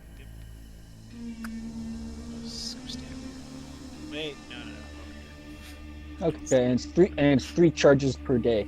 Excellent. Okay, fire damage, huh? Great. See, I'm being nice because I'm pretty sure it resisted. I'm fine. Oh, well, actually, it's probably immune. We're in hell. It's a pretty good assumption. Alright. Demons cool. are only Lucius. resistant, but it's a demon zapper, so it's probably being guarded by a devil, which is immune. These things only mean one thing to me. Target of opportunity. Practice. Research. I'm gonna write a book. So it came from that hole somewhere. Yeah, it's not a hole, it's just I'm using that as an indicator for you. Okay. So in that case, let's do Burning Hands. See if we can scorch. I swear that was just a waste of a higher level cast. But either way, for 19, I need a dex save. Okay. Dex save DC is- 17. Okay, DC 17, great. And then 19 damage, yeah? Yeah, half of it fails. Sorry, half of it if it succeeds. And resistances and all that. Got it. Got it. Thank you. All right. Lulu will say, Oh, that's where it is? Okay. Charge! As she flies over. Oh. as she flies over and tries to strike at this thing at disadvantage with because she can't see it.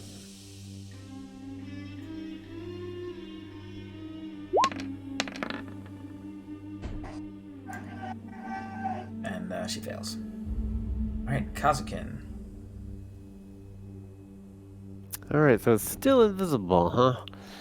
Yeah, invisibility is only broken after action, right? So yeah, after it does stuff. Yeah. So it hasn't done a thing. Yeah, it has to do something aggressive, I think. So I guess you're currently invisible. Yeah, and I guess Captain Bravo is too.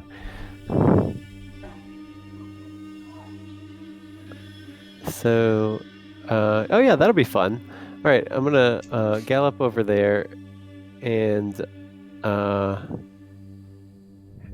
guess like try to like move into the space until I bump into something, and then when I bump into something, I'll whack at it and say, "Shame on you for keeping that beautiful unicorn prisoner." So at what point do I bump into something? Is it like right away? At the circle, yeah. As soon as you get to it, you know. Cool.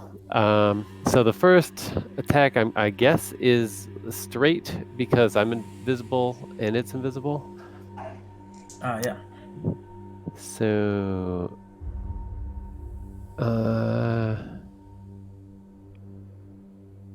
yeah, I'm gonna believe in myself. Swing for the fence. How does that look? Oh, that's pretty good. Yeah, definitely pretty good. Pretty darn good. You hit. Do a smite. If you have to ask the question, you already know the answer. All right, I will. All right, so I'll knock it prone, do 14 more damage so that I can have straight rolls for the other attacks. Because now I'm visible, although it looks like I'm just kind of floating in the air on top of my invisible horse, which is good fun.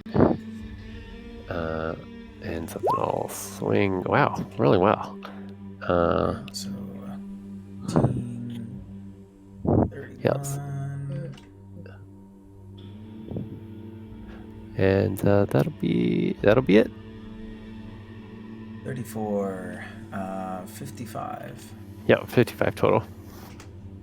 Okay. Of force and magic slashing.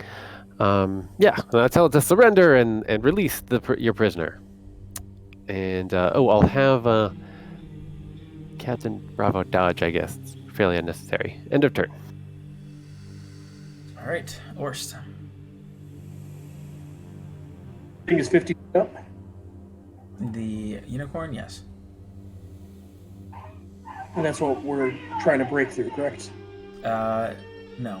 They've been fighting the invisible creature that spoke, one in a loud voice, saying, "I will hurt you," and in a quiet voice as well.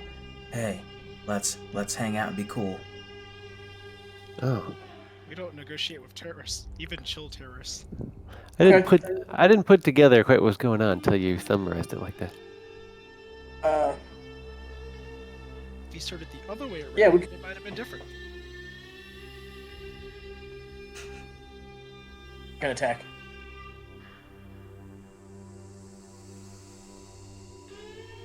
Yeah, okay.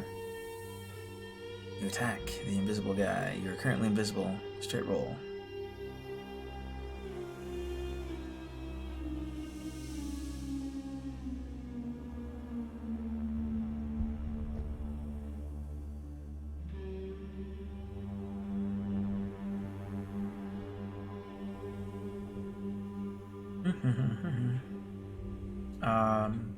What kind of missing roll? I don't see it.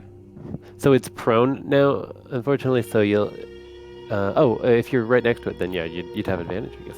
It's a disadvantage. But also disadvantage, right? So it's going to be a straight roll if you're next to it. is correct.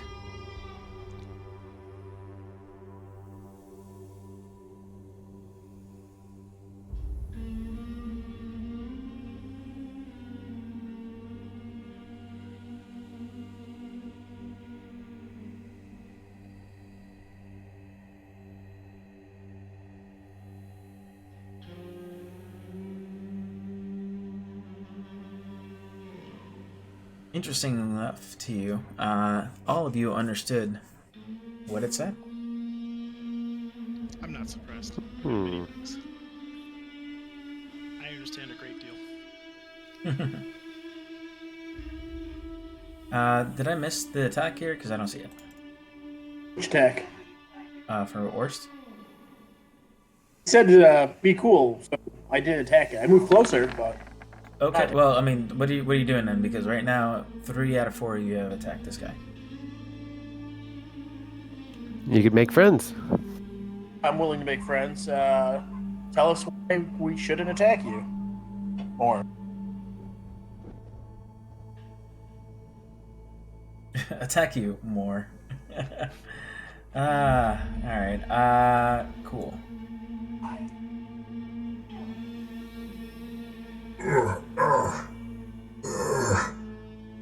Come closer so I can speak to you. Warning, danger, we'll run. I mean, he's adjacent, I think. As close as he can get. What are you asking for? Just like a RP bent down and listen to what he had to say or something. Oh. Because he said something loud and then something quiet, so. Oh, it's a whisper. I will kill you! No, get over here. I gotta say something. I like this guy. Silly. Dude, look, I don't want to actually be here. Like, I got kids, I haven't seen them in, millennia, and, I'm trapped here. I'm stuck. I swore loyalty to Zariel to get revenge against another Dao who tried to ruin me. She said a lot of catty things, and I just want to break the pact with Zariel, okay? At this point, although it has a very deep voice, you can tell that they're speaking as though they are female. Look, I know a person who would like to help to overthrow Zariel, and that's the way to get this unicorn out of here. I can't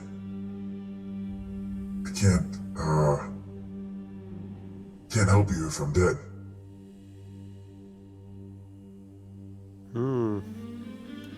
Well, what do you do, Orst? I think you're the only one that's whispering to, right?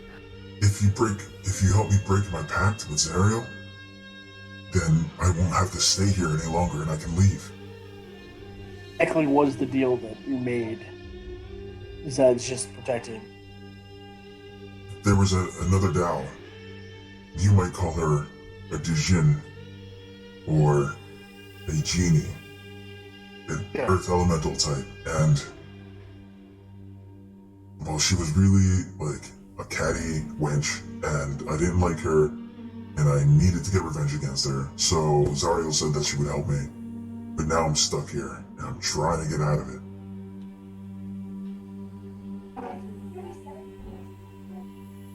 Was it worth it? No, it was horrible. So you release this thing, and we'll take care of. Well, my pact requires me to defend it. But if you help me break my pact, then I won't have to be here any longer. Define defendants. Defending is such a strong term. Defending it could be keeping it safe.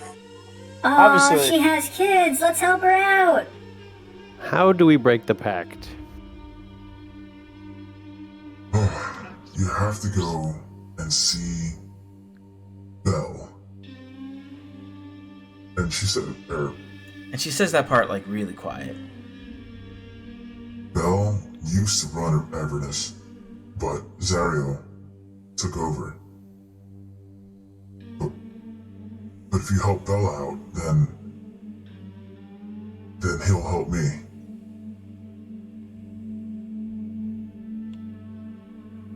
I know an oracle who could figure out, how to make this all work. Maybe you could go see her? Do we have to go to the Beast's castle? Maybe, but there's an easier way. Maybe Red Ruth can figure it out. I can't go to the Oracle. I can't go to Red Ruth myself. If you go and speak to Red Ruth, then maybe she can give you the instructions on how to break this for me. Red Roof? Red Ruth. Ruth. She's a hag who hangs out in the bone brambles. And when she says bone brambles, who's got the map right now? Not it. Lucius does. Are you close enough, do you think, to hear this conversation? It's up to you. You can say yes or 10 no. feet You're away. still standing right behind Worst. Sure, then you can. Yeah, so, yeah. And then the map goes, Your future is written in your blood. Should open your veins to paint the story hidden in your heart. This remains a creepy map. What the hell was that thing? The map. Don't worry about it. The map's kind of grown on me. I say kill this stupid creature. It's for their own fault for making a deal. Yeah, it's really funny coming from the thing trying to make deals. This one's a fool. It's weak. You have it. You can end it now. You're right. I could. Excellent. Oh, I was talking about you. Calm down. No hypocrites here. Kazakin's only hearing half of this conversation, but he's still like, "Oh, sick burn." yeah, the shield is like telepathically only speaking to Dusk, but you guys at this point can now hear the Tao. She says, you heard most of what she said anyway. Please. My name is Raul Zala. I'm not just a mindless creature. I just was tricked. It was my own pride and arrogance that led me to this fate. But it doesn't mean that I can't change. I just want to break this pact with the Archdevil. I have the softest place in my heart when it comes to pacts, because you know how it's so seductive, isn't it? The lure of quick power. Warlocks. A little study, you buckle your head down, you go to school, and you could go places, kid. You could go places. Kazakin says, "Ha ha ha! We sure have defeated you, our mortal enemy. You've done a really good job defending." And then whispers, "Sorry about stabbing you all those times." It happens. I was about to get away and get my revenge, but I would rather not have to fight you at all. Oh, damn it, wrong voice. We get that a lot. I would rather not have to fight you at all. There you go. A chance. Just kill her and be done with it. You want to go back in the back? Figured out how to free the shield. Oh, he's kind of growing on me. It stops suggesting murder, or it gets the hose again. Oh god. So will you do it? Will you go to the bone brambles? Yes. I'll have completed my oath to defend the Zapper because you won't be damaging it anymore, and we can both have a deal. We can both benefit from this. If you can release that unicorn if you want, and there will be no more issues. I just need to leave. I need to go see my little Tao children. I haven't seen them in, 3 millennia. Oh, we're probably all grown up by now. It was probably not that. It was probably closer. It was probably closer to, I don't know, like 100 years or something. I don't know. Oh, they're gonna have pimples now. Acne. Yeah. You're not my real dad. Yeah. Oh god. Too close to home, man. Oh. All right. All right. So yeah, what are you doing? Katskin's good with this deal if you guys are.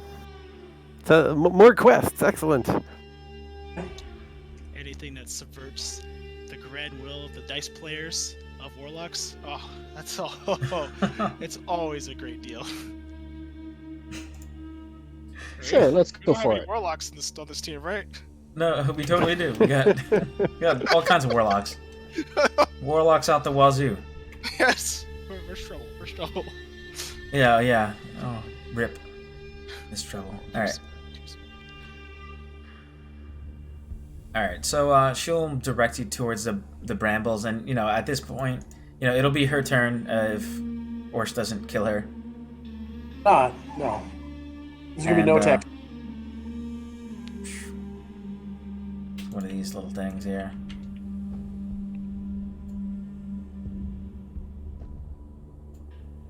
Pretty cool looking. Earth genie, basically.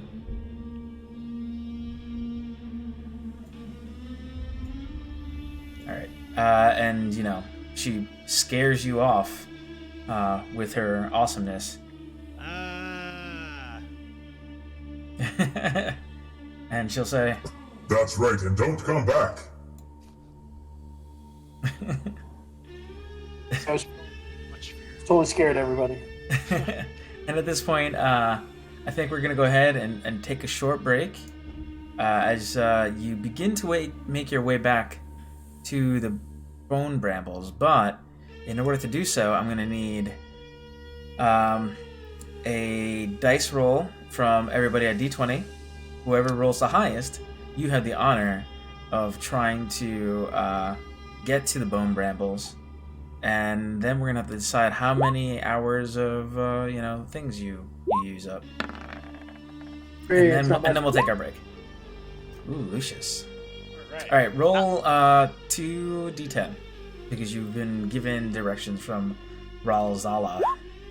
We're gonna get you an aviator. Great, they're not the God same one. damn. No, that's good. You get there, as you expected, but you only have 1 hour remaining on your thing. Do you guys have soul coins? Yes, I do believe we have either 3 or 4. I want to say 4 from last session. Okay, cool. I wasn't here. So who is going to be popping in some soul coins? Well, Lucius will. He's keeping the stash in the like the coin area of console where you put toll money. Dash console. Exactly. All right, cool. So go ahead. That's 72 hours worth. Roll 1d6. All right, so that takes up 4 hours. So you're from 73. I'm gonna deal myself some cards. 73 minus 4. Well, we'd be at 70 hours. So well, no, because 69. You said, is it 74 hours per coin? Or It's 72 hours, so like 3 days. 72. Okay. Yeah. So I see that the Demon Grinder has a speed of 100. So I was thinking I could. I don't think Captain Bravo would fit on. So could I maybe make some checks to see if he can keep up, kind of doing double time. And I will ride on the Demon Grinder to be less of a burden. Sure. No checks required. Lulu, depending on where you want her, will either fly in or out of the vehicle. So we can put Captain Bravo in the cargo hold. Cool. If we can, if he's happy to cram on in. He's a good team player. Sure. He's a hero. Because cargo capacity is 1 ton. So. Wow. Yep. Yeah, and I guess it is huge. Great. All right. Cool. So we're gonna go ahead and I don't know, take 5, take 10, and we shall be back here shortly, heading towards the bone brambles. Yeah, what's the worst that could happen? Cool. Don't say that. This is fine. Everything's fine. We were never seen again. Oh, this is fine. And we were never seen again. Not another TPK. Oh no. Alright, cool. Yeah. We'll be right back.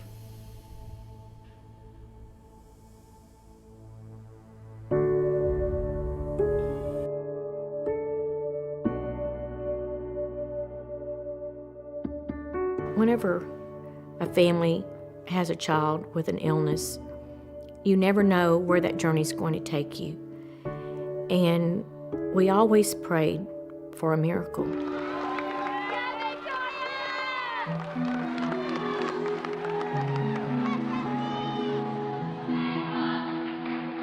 She was the flyer. She's the one that they would, get and throw into the air. She was this cute, petite, tiny little girl with just a head full of long, blonde hair. She wasn't afraid of heights. In fact, she wasn't really afraid of anything. I've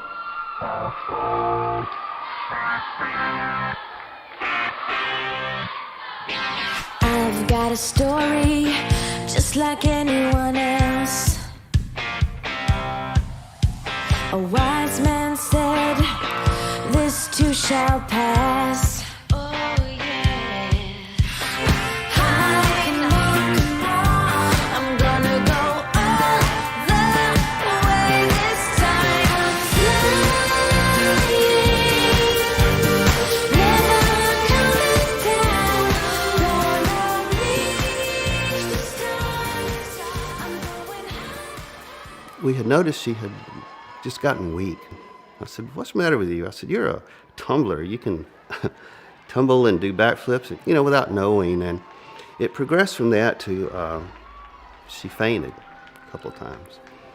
And we thought it was, oh, she's got a virus or whatever. So I took her into the doctor the next day, and they immediately sent us to Texas Children's Hospital. She was just, from the moment I met her, she was about 11 years old, she just had a sort of magical presence about her, and nothing would keep that girl down. Victoria was diagnosed at the age of 11 and a half with acute lymphoblastic leukemia. The cure rate for leukemia is the 80%. When Victoria was told that she had cancer, that's the only time we saw her cry. And Dr. Dreyer walked in and told her that 80%, 85% rate cure. So Victoria accepted that. She said she wasn't worried anymore. In today's world, we cure, go away forever, about 80% of children. In 1965, we cured 5% of children. So the improvement is unbelievable. And Victoria actually had a particular subtype of ALL that the cure rate should have even been better than that. Victoria's treatment was to take 2.5 years. And at the end of 2.5 years of chemo, Victoria was to be finished with her treatment.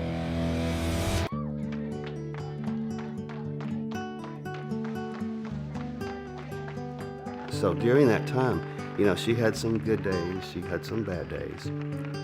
When she was sick, she still would put on her cheerleading suit and go do cheerleading. I have lots of pictures and important memories in my office, and one of the ones that I get to see every day is my beautiful picture of Victoria as an angel at our Camp Periwinkle.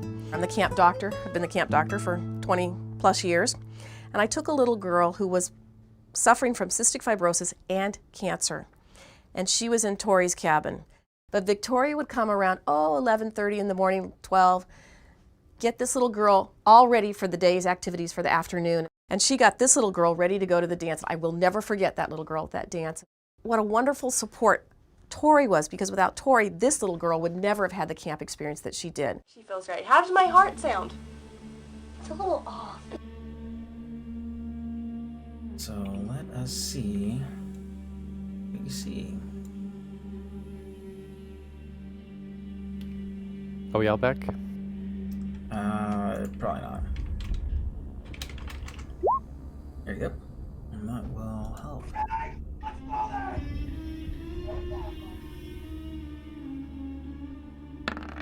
yeah.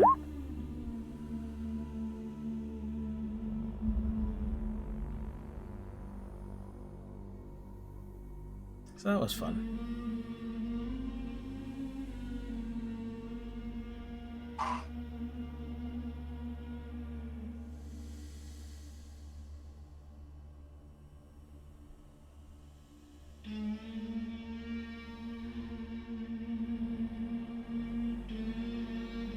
So how are things, do you think, progressing so far for you?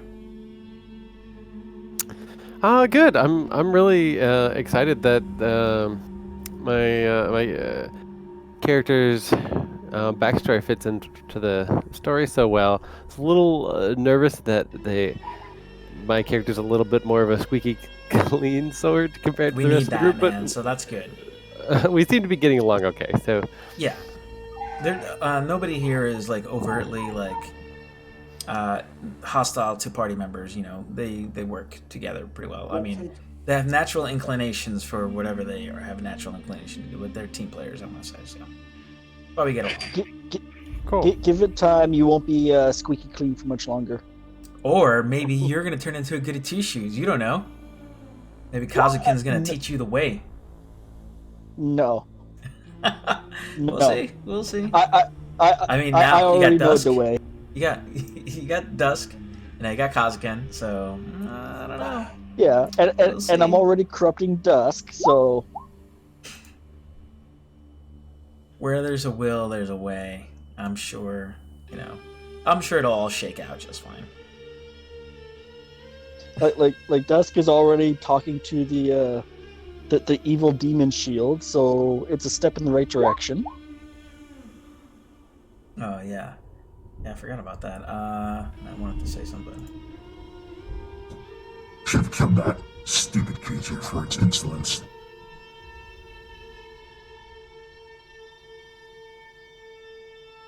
Oh, Dusk is not back yet. No. Yeah, so Mike was too muted, so didn't hear a word I said. So far, I think the Shield is the most civilized member of the party. He accepts positive criticism quite well. For now. For now. Don't put me back in the bag. I'm glad we all understand each other. We're gonna have problems if you try that again. nobody put Shieldy in the corner. That's right. We had a deal. I would help you as a guide if you helped me escape this despicable prison. We're doing a pretty good job navigating across this place all by ourselves, but you look really good with the rest of my armor. I might keep you like this for a while. Do not get in my way. Do not make it more difficult for me to escape this prison. We're all headed the same way, friend. Okay. 4. Guess we're all back. Alright, yeah, okay, cool. So we'll go with some of that then. Yeah, narration time.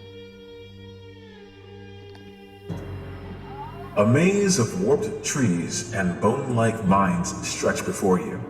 Calcified corpses merge with the trees, covered in fungal pods that feed on the blood oozing through the undergrowth.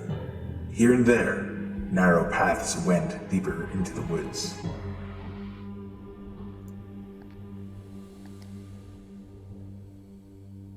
So you're at the mouth of this this area here, and like I told you that there was a hag that would be able to help divine the way to free him and whatnot. Or her, rather. So your job now is to just walk around. Specialist at walking around. Excellent, good. It's kind of tight in there. So the vehicle is not the best way to maneuver.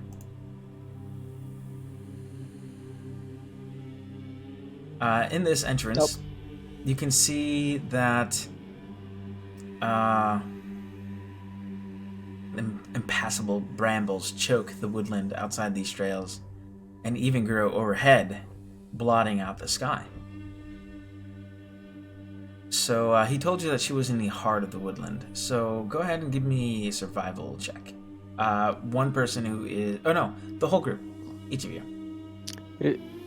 Is the screen black for everyone? Should I... Is there anything You probably need vision on your token. I thought I set it up with vision, but maybe I'm fooling myself. Close. You did. Are you human? Well, what's your vision like? I've got the Devil's Sight, so I've got 120 of dark, dim light dark, or dark vision, and yeah, it's 120 feet dark vision. However that works. Fantastic. A little warlocky over there. It's great. Whoa, Yeah. Lucius, man, all the navigating you've done actually really helped you out as you've been able to kind of get a lay of the land, which is fantastic, which is really good. Wow! You really know your way around a bush. Giggity. Oh my. And as you push past some of these bushes and some of these horrible woodland thingies, and you are able to find the lair at the heart of the woodland rather easily. So I'm going to go ahead and remove the dynamic lighting at this point for this area. How's Captain Bravo feel about going through the bushes here? Probably squeezing, along the way. You tell me how they would feel about that. I'll leave him behind. Sure. You vehicle? guard the vehicle. Yeah. All right. Sure. All right. So, do you guys have dynamic lighting off or no? Because I'm still seeing it. Yeah, looks Alright. dynamic. There you go. Should have been disabled, but that's okay. How about now? Still same thing. It's not changing no. when I move places. Yeah, same here. Yeah. I'd say it is static. It's a static Should we lighting. remove it? Or should we refresh? No, now it's all gone black. No, that's good. I enabled Fog of War to try to fix this situation. All right, it's not working. So I'm gonna go ahead. I'm just gonna delete. Is global illumination on? That shouldn't matter, honestly. All the dynamics should be gone. So I'm just gonna delete it. Maybe that'll help. Well, no. Usually with global illumination, if you have the dynamic lighting set up, sometimes they'll reverse it, so we can see everything. Okay, I'll try that. Actually, when I scroll down, I can see the rest of the map. So oh, there it is. All right, great. Cool. So, yeah. So right in the center there, that's basically, you make your way to there.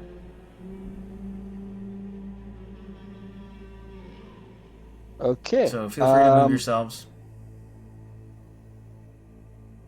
And I will just chat while you do so. Cool? Cool. Gotta figure out how to get through this maze. Yeah. Well, you should be able to just do it. We now, can just right? jump. We can just jump all over it. Yeah. I think the survivor was navigating the maze, right? Yeah. So the survival right there, you guys did great. I'm gonna just take Lucius's, and that you made it to the center there. So with that being said, you see narration as I do that. A cave-like hovel lies at the center of the maze. Hundreds of bones and body parts hang from twine from the entrance, and the ceiling is strung with garland made of bloody entrails. The air buzzes with flies.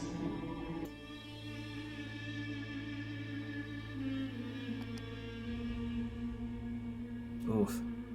So yeah, as you make your way in, you see this very old woman, obviously a hag. She is coming out of her little hut, and she says, "Oh, fancy meeting you here. And Lulu, kind of like averts herself from this woman, like trying to stay away from her. Are those baby skulls around your neck? Why, yes, they are. How cool, huh? You like them? Guys? For once, I think you and I agree on something. This is a bit odd. Well, what can I do to help you?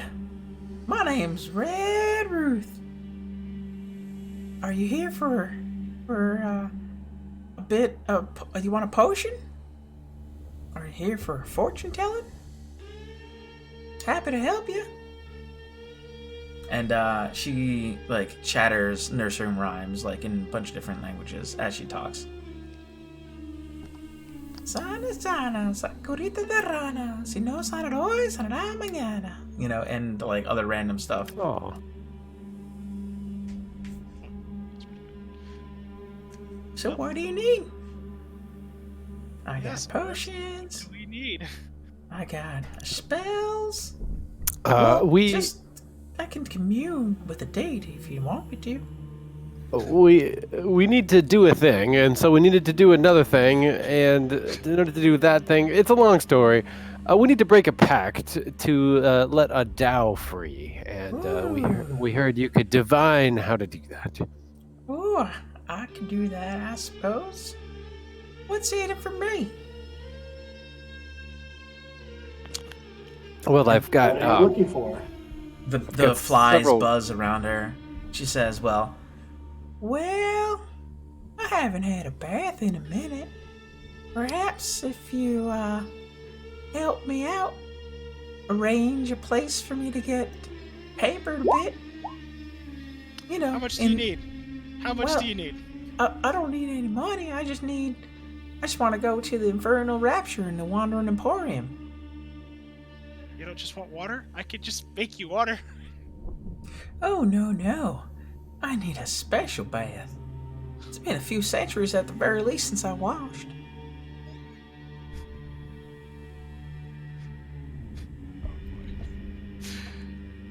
Oh. I know some people appreciate and pay good money for the company of a lady who's rather pungent, but I'm just looking to hang out and, wash off, get a little bit of that down-home treatment. Have you been to the Wandering Emporium yet, honey? It's got all sorts of things in there, and that's the best place to get a foot massage and a bath and, the kind of treatment. Are there any merchants with very commendable hearts there? Ooh, yes. You can get yourself a tiefling heart. You can get yourself a halfling heart, I'm sure, but, halfling heart is probably going to be half off. Pretty cheap. Yeah. Kazkin kind of turns green. I like you.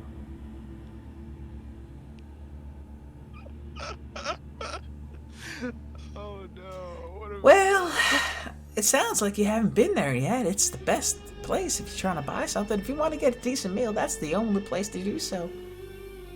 I can do you a solid and figure out where the Wandering Emporium's going to be to next. It's kind of like if you've ever been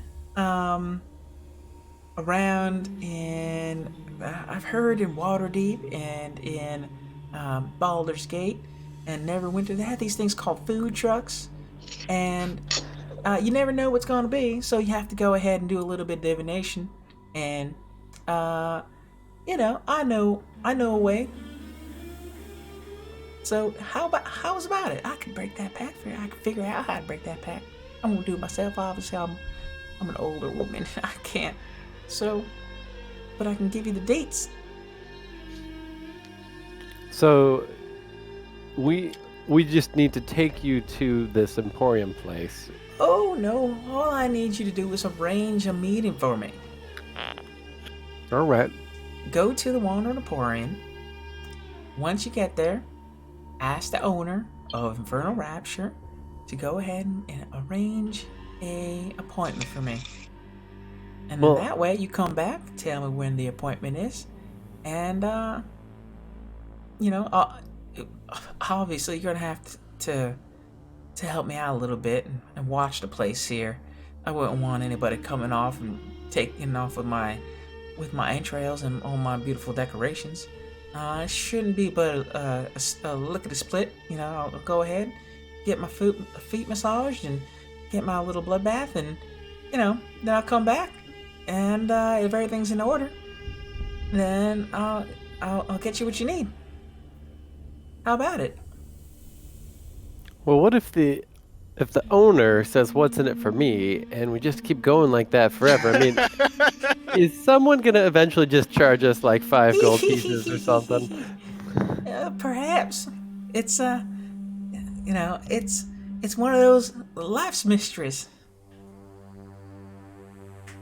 It's almost like the gods are playing games with us, aren't they? Just moving us around like pawns. Very interesting. We could talk about it sometime. Maybe if you get into you want to get into the steam room with me at the Wandering Barn, perhaps. But you're gonna have to get somebody to watch the place for me. Okay, folks. Well, how about it? I ain't got all day. Well, let's do it. I was gonna volunteer to give her the sponge bath, but this is better than that. So Don't do that. Please don't. She's look at those are baby skulls around her neck. Those infants. yeah, probably really smelly. I like how we're keying in on the spell.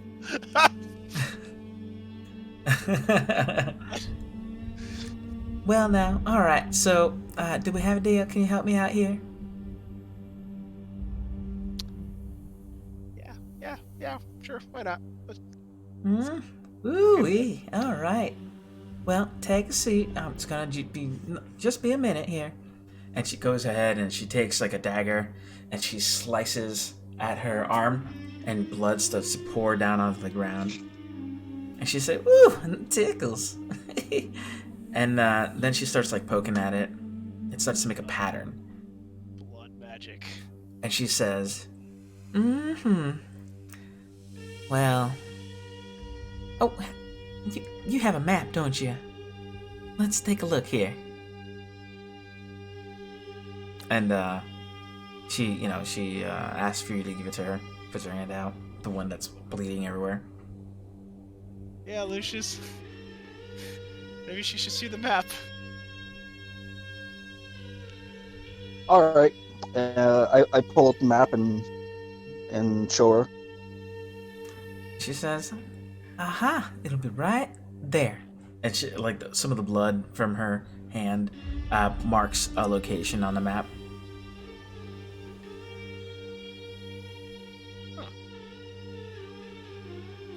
Cool. Lucky us, it's not too far away. Right around the corner, even. Won't be there for long, though. It's always moving. Might be able to get here on foot. It's up to you, though. How many of those are? 4? 4. Okay. Anyone here scared of heights? Nope. Gotta use the spell. Alright, cool. Let's see. Bro, how far away is it, roughly? As far as the crow flies. I don't know. Oh, fantastic. Great. Alright. I think we can beat a crow. So it was 4 of us. 1, 2, 3. We're offline. Let's go. Chop. Dashes for everybody. Everyone's dashing. Lickety split. Let's just get this over with. Lickety split. I like the way you work. Cool. So Red Ruth would like And I guess you know now why she's called Red Ruth, because all the blood, right? She wants an appointment at the Wandering Emporium, and you got to come back and tell her what it was. So and then you got to watch the place for her once she gets that information, so she can finally go on her bath. All right. So on your way out, go ahead and the entire party give me a survival check.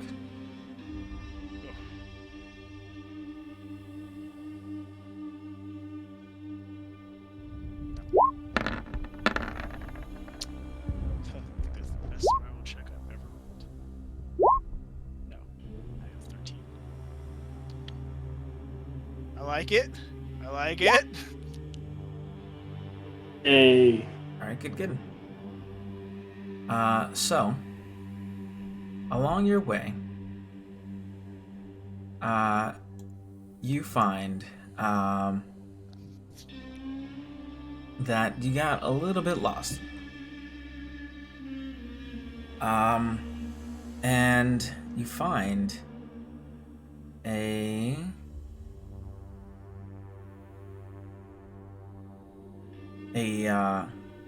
tree, which looks, oh wait.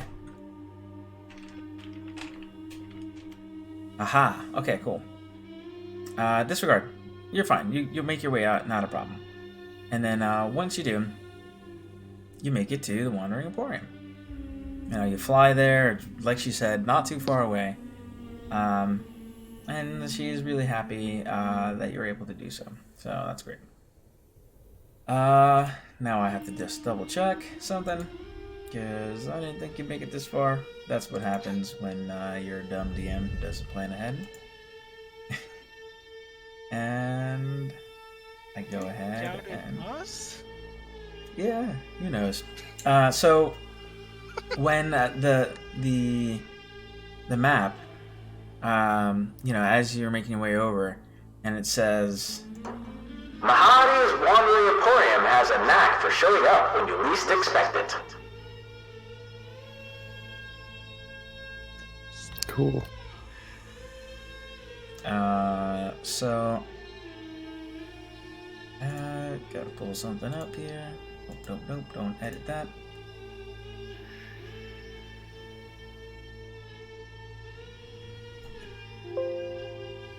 Mahadi.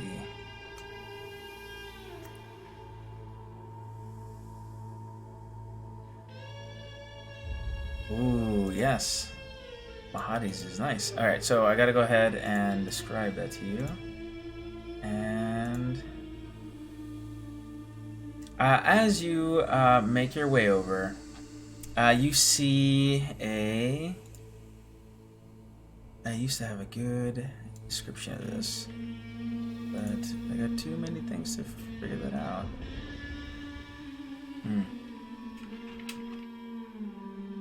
Oh, duh. Sorry for the delay here, folks.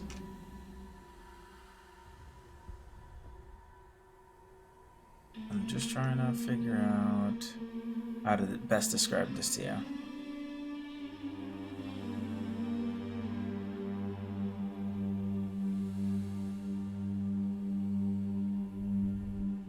Alright, so as you start coming along, you see what looks like a whole horde of those infernal machines kicking up like a bunch of dust or whatever. It looks like that movie where the cities were machines that would eat other cities, whatever the hell that crappy movie was.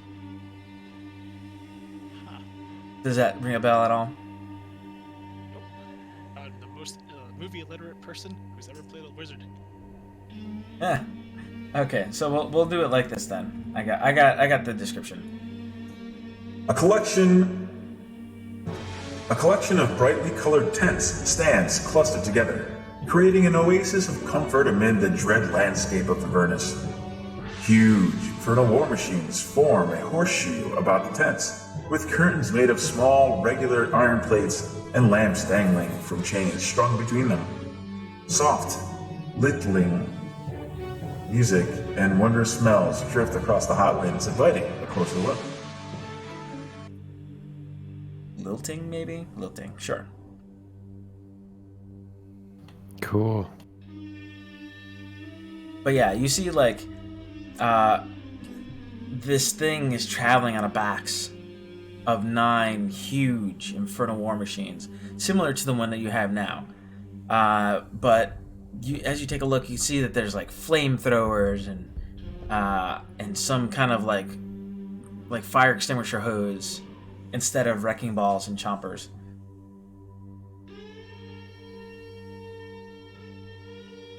As you approach it, you see that it looks very much like imagine Indiana Jones, where they have all those, like a souk or whatever, like lots of vendors and stuff trying to hawk their wares. And you see a bunch of different signs, and it's very kind of like, I don't want to say impromptu, but kind of, you know, like made to be mobile. Like a moving bazaar? Ooh, this is bizarre. Yes, like a bazaar. See the pun I made? It was great. Hey, where do you think we should go? What was it they said? Infernal rapture? That sounds like a drug. As you start, like seeing this place, you can see that there's a sign posted at the entrance, and you all understand it. And it says, "All are welcome here. No fighting, no spellcasting, no exceptions." That could be a problem.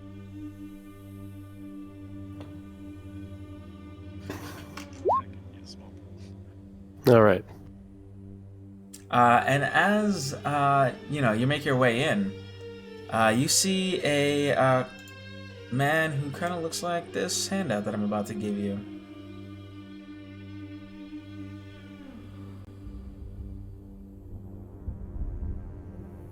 He looks human? Yeah. And he says, "Welcome, welcome. How can I help you?" Hi. I am Mahadi, and this is my wandering emporium. Well, thank you for being so welcoming. Has anyone ever described you as a merchant with a heart of gold? Well, straight to the point. I do provide many a service here. I can help you with almost anything you wish. I can fulfill any of your desires. Oh, all And right. it gives you like a sly wink. Sounds like a no. All right. Well, if weird, voices possess fiends and mentioned a merchant with a heart of gold, would that point you in any particular direction that you can think of? Interesting. Tell me more about this this sound you heard. That's quite curious. But then again, this is Avernus. Curious things do happen here. Yeah, it was. I wonder if we're looking for someone with an actual heart of gold. Oh, it could be.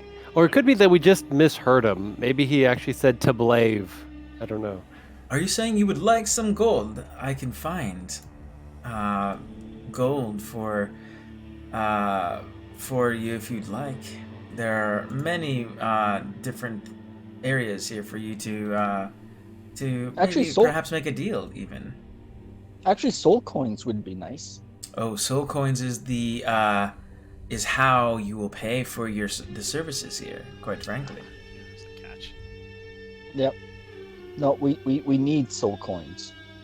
Well, there are jobs from time to time, and if you'd like to be my employee, perhaps, yes. Serve me for a time, and I might be able to find you some soul coins. And what would that entail? Well, before we strike up a deal of that sort, perhaps you should enjoy yourselves, take a look around. and I will, and I'll think of something for you. Just ask for me, and I'll find my way to you. Okay. If Are you we're also interested in here a on good behalf. barber? is there an infernal rapture or something like that here? Ah, yes. I am the owner and host of the Infernal Rapture. Every patron that enters the Infernal Rapture must sign a contract, of course. It's all above board. Very simple arrangement. You must pay for everything that you consume and all services before you leave. Well, I don't think we need to go there, right? We just, we have a friend. No, that's not the right word. An acquaintance, I suppose, that wants to meet. Isn't that right? Like, Zach Kazakin looks to the. Am I remembering this right? Do we need to? Yes, yeah, we're fuck. Why can't I remember her name? Red Sonia, Red Ruth. Red Rum. Yeah, we're here on her behalf to arrange a meeting between you two. Oh, a meeting. Ah, yes, I might be able to do something of that sort. Okay. What is it you require? It's not us. It's her specifically wants to meet you, and sent us as her envoy to arrange that. Something about a bath with an unsettlingly murky hue. You would like spa services, then? Yes. No, not us. That's for her. Of course. But I'm sure you can work out the details with her. The less we know about it, the better. Yeah. Please allow me. The image is no. It's nothing too out of the ordinary. Light spa amenities, body, foot, hand treatments. I can massage or have somebody massage you, take care of your skin, make sure you get a good bath. We also have a standard dining menu at no additional expense. Dream therapy, whole body restoration, longevity therapy. It's all quite the best that you will find here. I'm sure it is, but again, this isn't for us. Of course, not for you. Of course. Yeah, this is for her.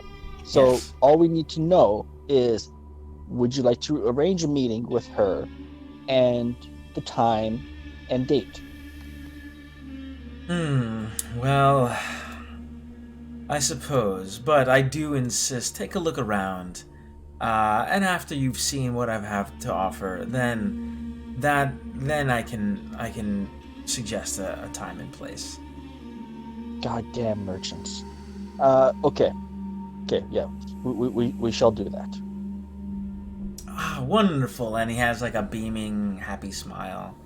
And he says, "You won't regret it. Might I suggest perhaps enjoying some time here, taking a look at some of our businesses. Perhaps the Fire Snake Forge, or the Barber, or maybe even our larva farm. And if those don't tickle your sense of adventure, then perhaps we can make a deal. I can give you an excellent deal on magical items, and even perhaps one of your friends would look a little bit more beautiful as you do, my friend. And what was your name? The tiefling? I am Lucius. Lucius, wonderful. Yes, I can arrange a transformation for one of your friends here, if they'd like a direct infernal bloodline to Asmodeus himself. Well, that's up to them. Of course. And who's this little one? Oh my goodness. Who are you? I'm Mahadi. Do you not remember? so happy to see you again. I sheltered you when you first became lost in Avernus. I don't... She's lost her memory recently. Oh, what a shame. Well, I am surprised to see you again, Lulu, but I'm not overly surprised. The amenities here are spectacular, so I'm glad that you made it back.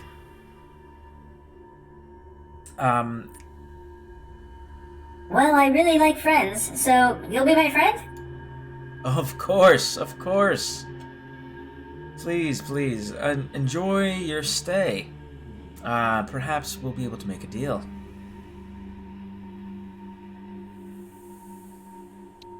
You, my friend, you seem a little light on magical items. Perhaps you'd like one. Unless they all talk. So far, I'm having great conversations. It's a rod of lordly might. It's quite excellent. I have the authority to make such a deal. I'm gonna speak to the manager and get my carrot hat on. Yeah, he is the manager. That's a surprise. What do you have in the way of armor? Armor. I will direct you to the Fire Snake Forge, then. Come, right this way. Okay, you have no magical armor, though. We'll see what they have, I suppose. I don't have any on me at the moment, but we might be able to get something special ordered. Okay, sounds good. And he brings you over to the Fire Snake Forge, and he says, do take care of these group here, Rosh, Skids, and Slag. And you see 3 salamanders that are there. And he says, they're new here, so please be gentle. And salamanders in this game look like not this button. I don't know, they look like creatures that wanna do cool forging stuff. Let's see if I got it here. I'm just gonna drag it onto this. They look like this. And there's 3 of them.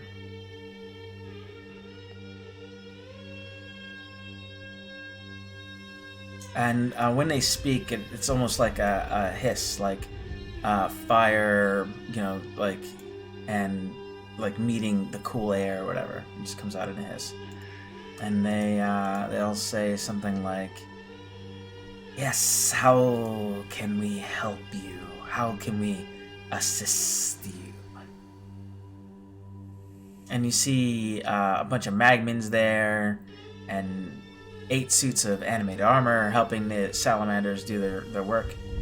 They say, "We can repair infernal machines, and we can also provide metal armor and weapons," in Chapter 5 of the Player's Handbook.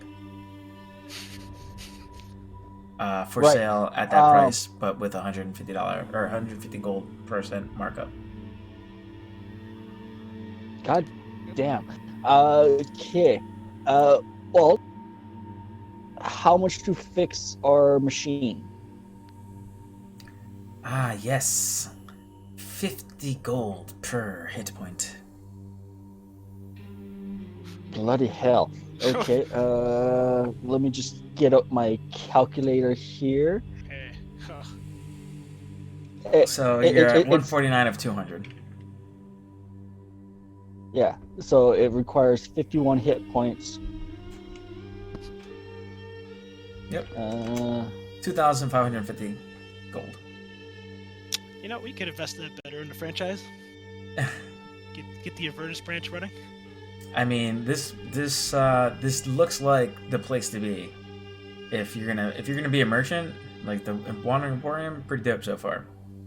I mean, you can make the decision if you'd like, but it's the most you've seen around here. They're like, yes, we are quite good at our jobs.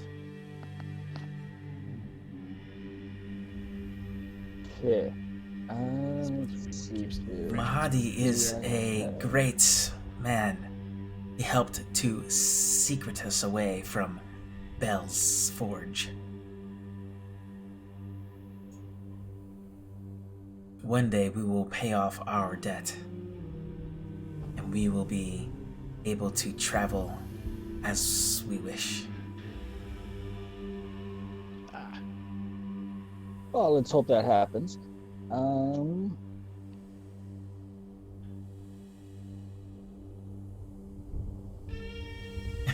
Top magic carpet salesman in the region 500. Awesome.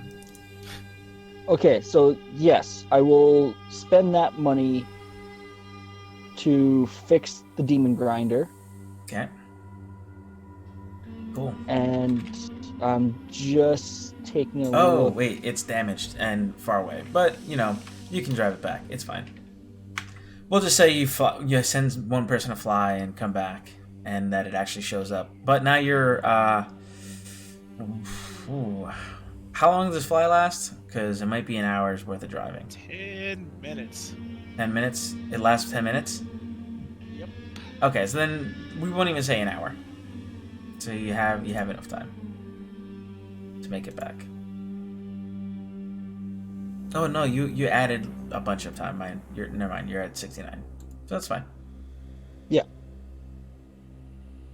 Still at 69. Yeah, and they repair the thing for you.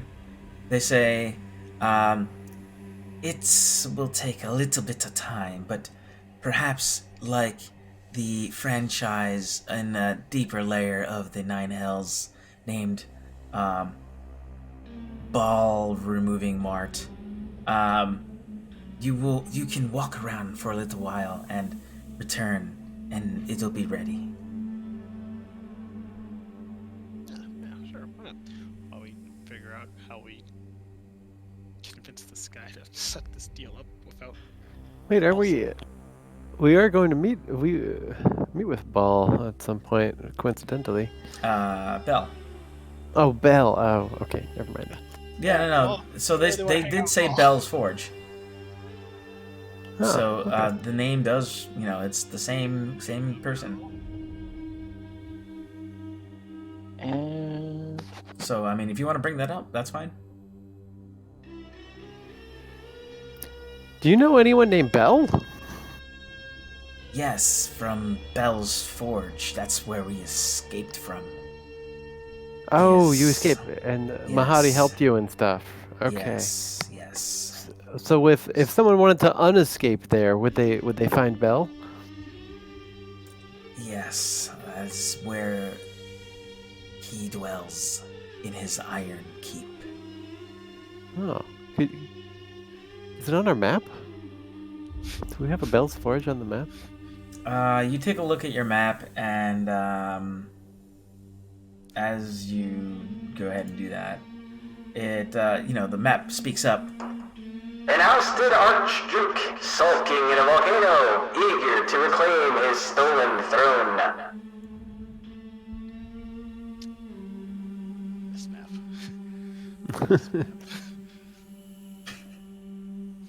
Hopefully that's not too annoying. Well, it's kind of loud, so I didn't quite understand it, but I think it was a no. Wait, An ousted Archduke sulking in a volcano, eager to reclaim his stolen throne. Oh, volcano. It's like if you're a screenwriter and you get all these scripts and someone's just sitting there in Hollywood just like reading through them trying to find what the next best story is gonna be. You're just like, look at all these great stories we could be doing. We can see a few. I see like 4 different volcanoes on the map. Yeah, And then... I'm sure we can. Oh, well, there it is, Bell's Forge. Yeah, it is labeled. Right in the kind of upper right, northeast area. Cool. Well, maybe we don't need that hag lady's help after all. We can just go there. I feel like one of these ways we're making a deal with somebody, or we're throwing down So part of the reason you were going to her was so that way you could release the Tao, so that way you can release the unicorn. But you don't necessarily have to. That's just why you were doing it. I thought she said something like we had to go to Belle, and that Belle would know how to undo the pact. So Belle, Red Ruth knows how to release the pact, but Belle wants to overthrow Zariel. So if you want to get help from the Tao, it'll. But I don't know. I have no idea. That's what it said.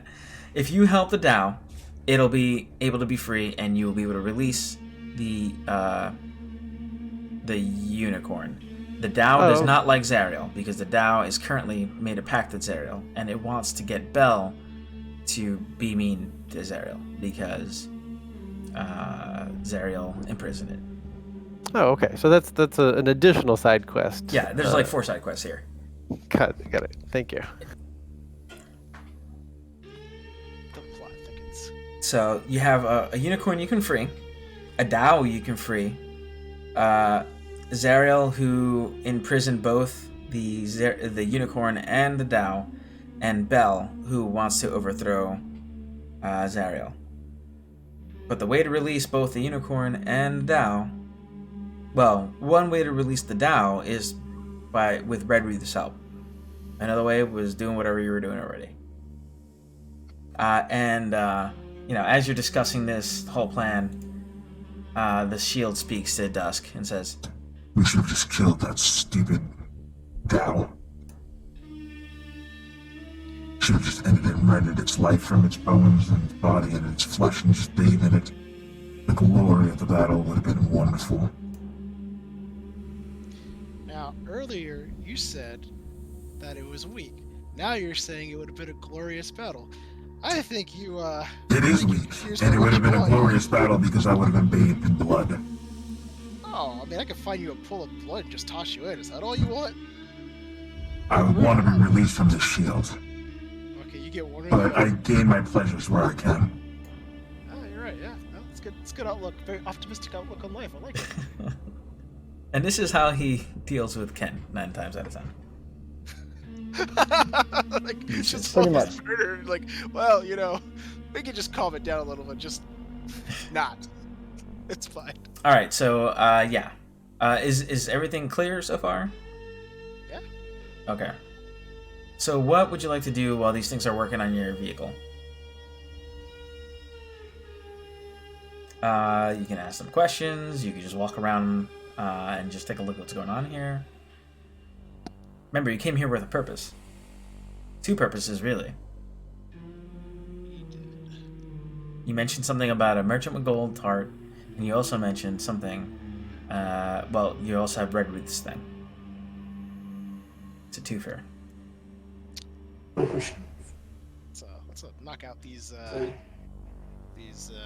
things we've agreed to quickly, so that we might enjoy a moment of respite and perhaps not murder things and just relax for a minute. We're in hell. We're on vacation. Surrounded by magical trinkets.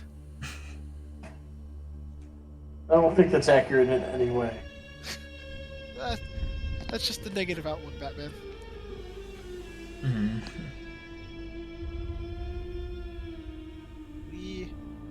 Think of the opportunities here. Look at all this right here. Just think of it. Look over there, right there. Perfect. Yeah. Now imagine it.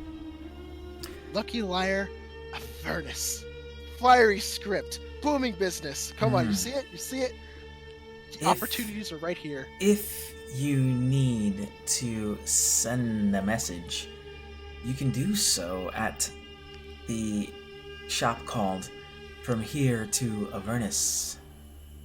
There's an Amizu who provides imps as couriers, as well as a variety of spellcasting services for transmitting information over long distances. Do they guarantee 1-day delivery? You would have to speak to them about it. kind of warming to this place.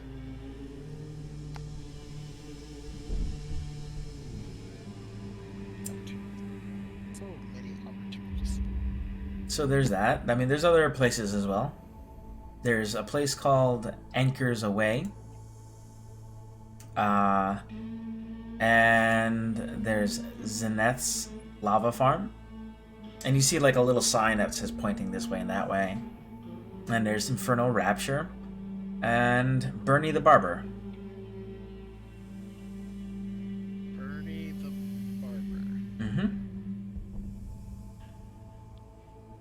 I'm not sure that I would trust anybody in Hell with Slithers, so I'm intrigued. You say the word and we'll talk about it. Where do you want to go? Oh, a haircut. I'm gonna try. What's the worst that could happen? So you head over to Bernie the Barber, and they appear to be a cheerful, well-kept Kalashite woman, offering any service that a normal, very proficient barber might. And she says, kind of like a very low voice, kind of like a little bit of a rumble to her voice, and she says, how may I be of service to you? I can also assist with medical attention or injuries or ailments if you'd like.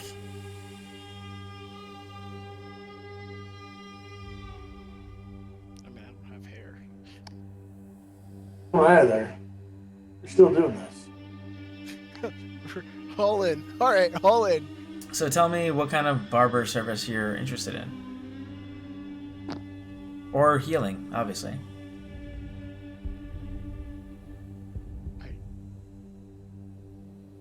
I don't have hair. Okay. I want hair.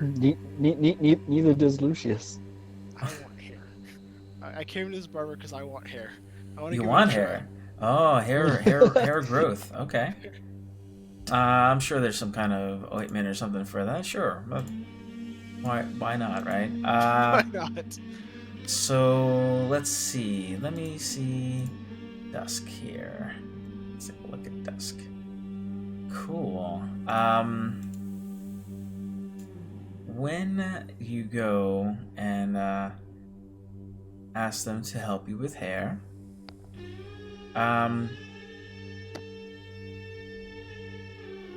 let's see.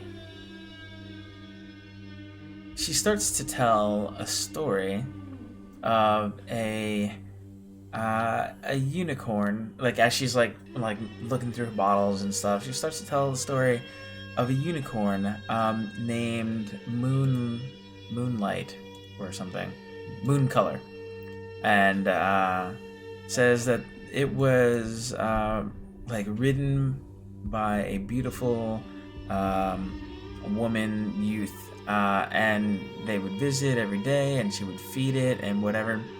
And then one day, the young woman, was talking to a like a goat-footed man, and the woman was asked a riddle, and he said, "I'll make you a deal. If you answer my riddle, I'll give you anything you desire.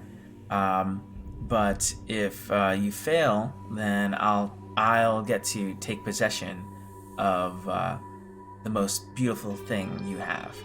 And the woman, she thought herself very intelligent, because she was a learned girl, read a lot of books and whatnot. She was smart enough to get friendly with a unicorn. But unfortunately, she had failed to answer correctly, and the woman thought that her golden hair would be taken, but instead, the unicorn was taken. And moral of the story is, don't think, humility is the best way to enlightenment or something. That if you're too prideful, you'll lose something, and most of the time it's going to be something unexpected. And she's looking around, and she says that she has various copper colored, like she has various copper colored containers, and she's looking in those. And she says, what brings you to the Wandering Emporium?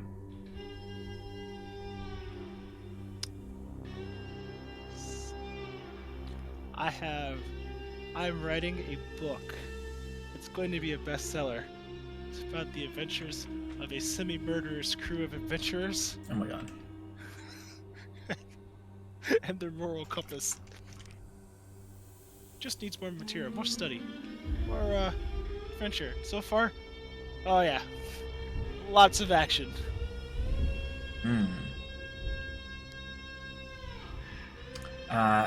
And she says, oh, quite interesting. Does this tale have a moral at the end of the story? I haven't gotten that far, but so far, there's some morals. Interesting. Some Well, questionable ones. And what did you say your name was? I'm Bernie. I've been called many things, but I answer to dusk. I see.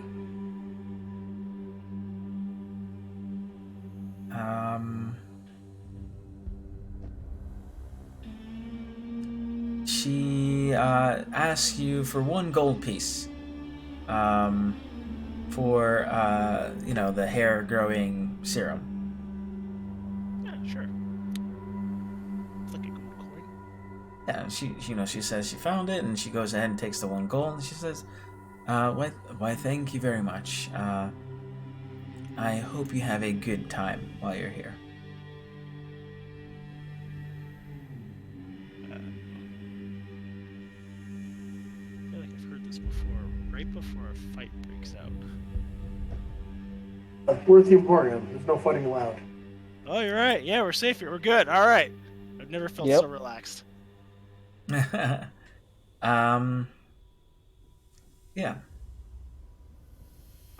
She says, where do you think you'll be off to next? Oh, somewhere in hell. She says, well, make good choices. And she goes back to her business. There's actually, there's another location here too. As you're, something catches your eye, which says that there's a new store grand opening.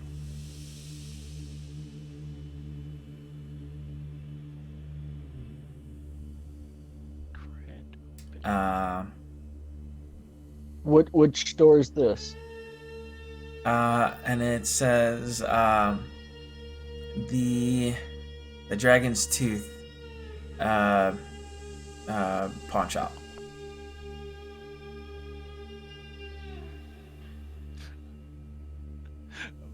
I'm just imagining the opening of Pawn Stars.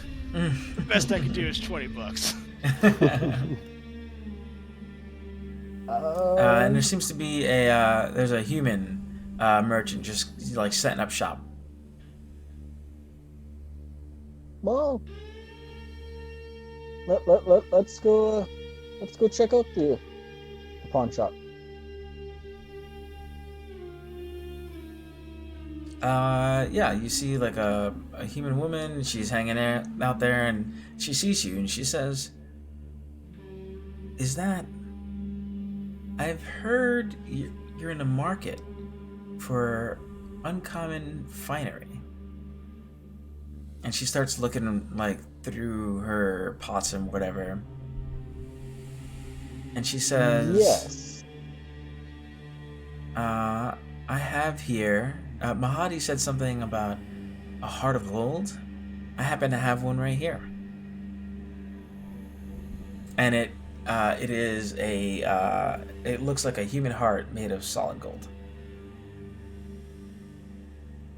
She says, but you know, it is business, so it will cost you. And the price? 10,000 gold. How about it? That's 100 platinum. I'm worried. That's a bit steep. Yes, well, how- you know, it's supply and demand. How about 1,500 gold? No, God damn it! There we go. Let's see. What would you roll for me here? I heard a 19. roll. No. Okay, so you tried to Yeah, roll. You're trying to persuade her, and Yeah. so she says, 1,300 gold. Are you insane? I Slightly, but will not sell it for 1,500 gold. How about 8,000 gold? 2,000's about the best I can do. Give me another persuasion. Alright, so she says, that's not gonna cut it. How about 6,000 gold?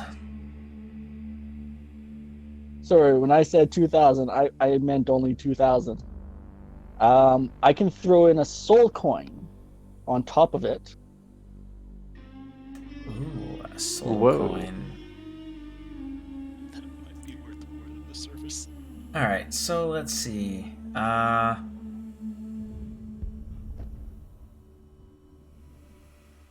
have to take a look at something real quick. Don't mind me.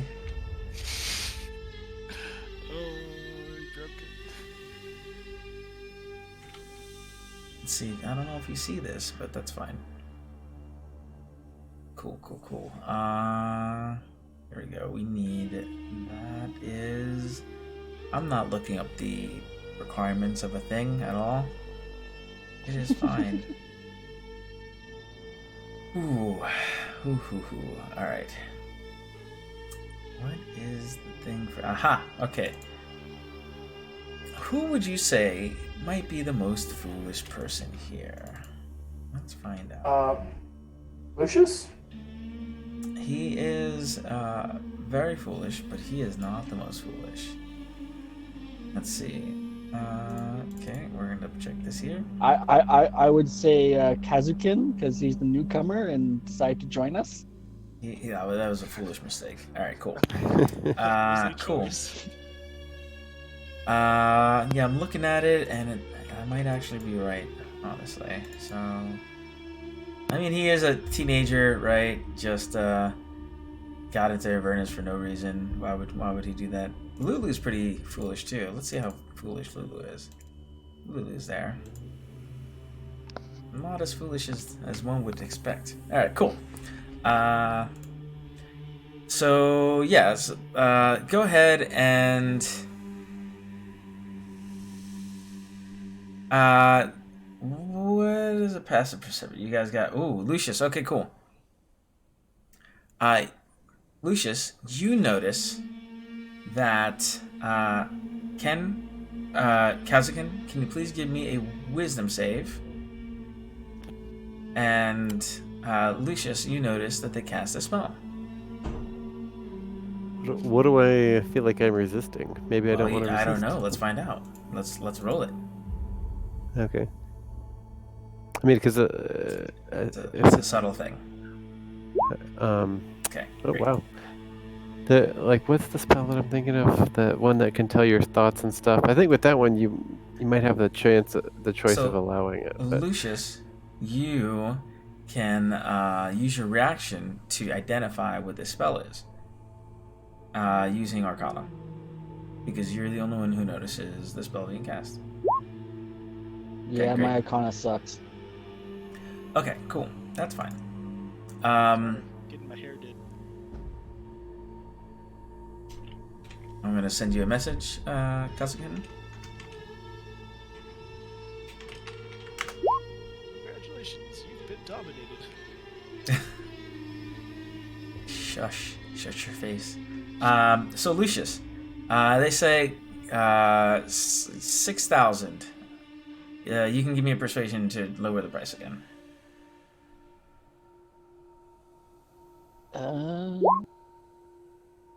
I still say 2,000 in a soul coin. All right, 4,000. You can make another save. Sorry, man. I told you my limit. All right, 2,000. I like that. But now that this has happened, I should probably bring us to this here. We're gonna go to. I'm just gonna use this as our location, and I'm gonna drop you right here. Okay, not Red Ruth. And let me make sure that I'm got you in the right place. Great. So the person will be over here, give or take. Oh, wait a second. Yeah, so Lulu is just peeking around outside or whatever because she's dumb. And I need a creature.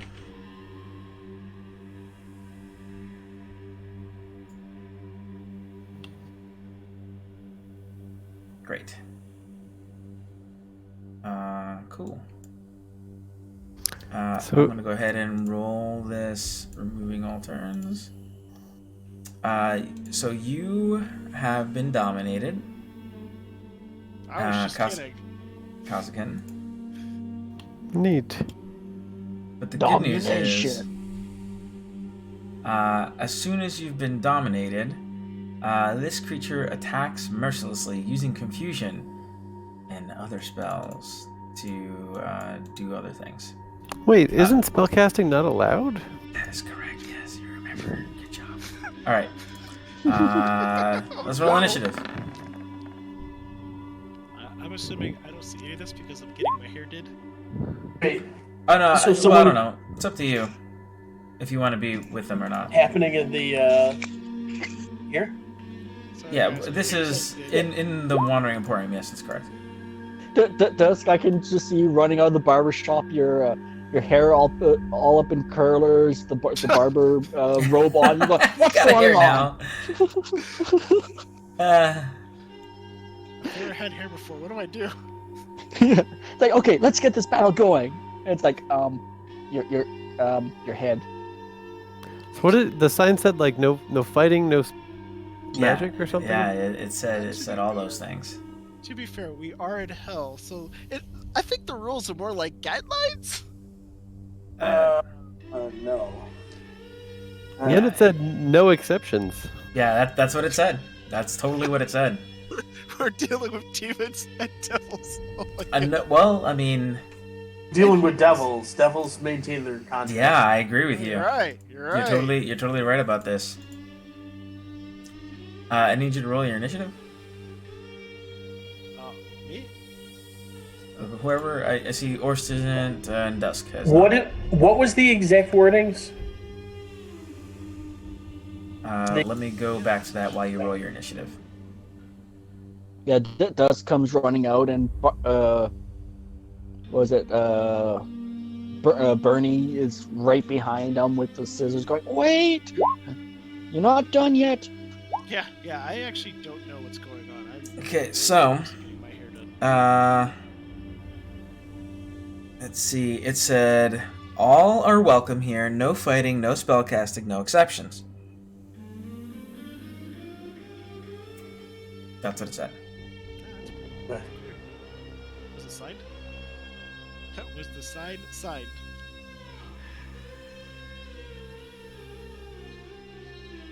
If the sign is not signed, it is not a contract. All right, so Lucius, one person is currently dominated, and they've begun an attack, starting with confusion. So I gotta go get that going here, and they say, "Ha ha, dummy! damn it, rules. And let's see. We'll do a confusion. Did someone in the party fail their save? Yes, Kazukin failed. Did he add 5 because he's directly next to me? Oh. It's been so long, we forgot about the paladin. Let's see. That would make it a 22. Cool. Let me double check here.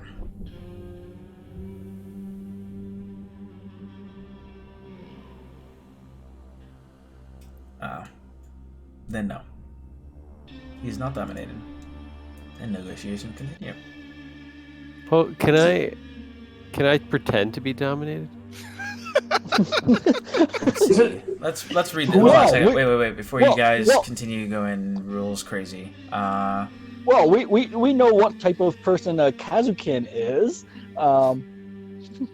Likes to be dominated. Oh, this is family friendly, sir. It would have a telepathic link to you if it works. So okay. Like pretending's not gonna work. So I was gonna like go up to the counter and say like I think that we should give more gold and then like start adding more gold. Oh God! Just give me now, good so, sir. Yeah. So anyway, go ahead, Lucius. Yep. I do believe the sign states no spell casting, and it appears that you tried to cast something on my friend here. That will decrease of what I'm willing to offer to 1,500 gold and a soul coin. What?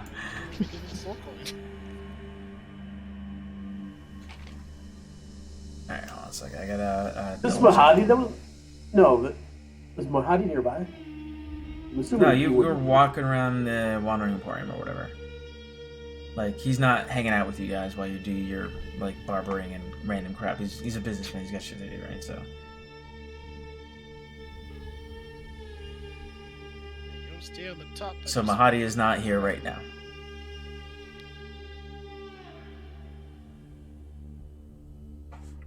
So, that being said, what are you deciding to do?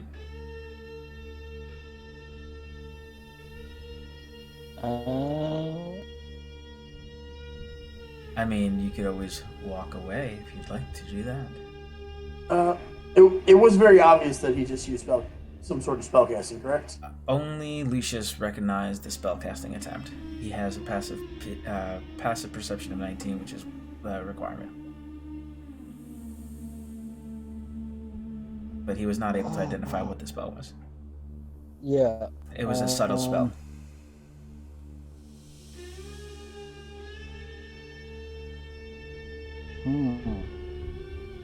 But it's been brought up multiple times, the rules of the place. I mean, you do what you want to do, Lucius.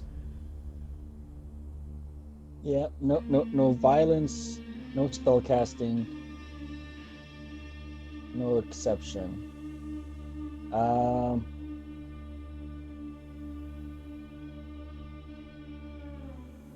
Good sir, if you're willing to meet what we're offering, I will not. What's the person's name? Mahdi or Mahadi? Mahadi, yes. Mahadi. I will not inform Mahadi of what you attempted to do by breaking his rules.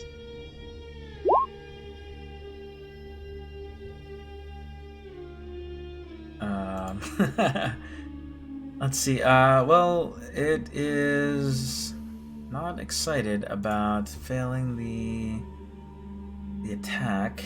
Let's see here. Because you know full well Mahadi knows what goes on in his emporium.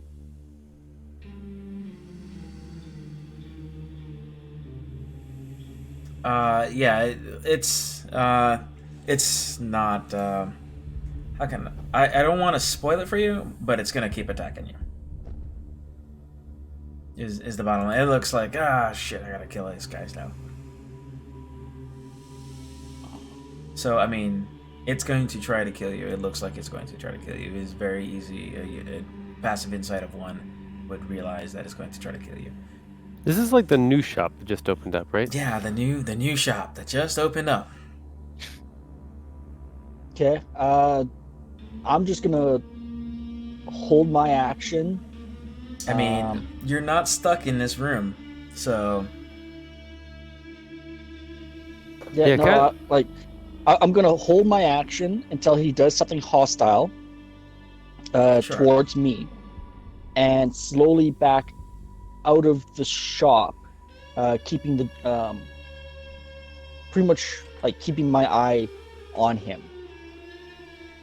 Kazakin says, I'm just going to go get a breath of fresh air. Definitely not going to tell Mahadi anything. Sir Lucius, you want to step away from him? Great. Oh, I had dusk in the wrong place. Sorry. Because you were doing your deals. I was going to say... Yeah, I was going to say, isn't that guy the shopkeeper? Yeah, that's the shopkeeper. It morphs into this looking thing. A green Abishai. Cool.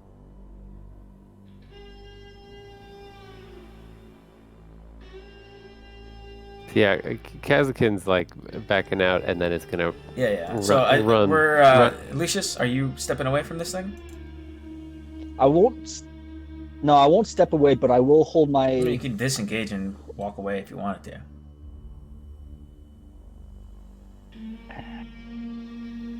You know what? Yeah.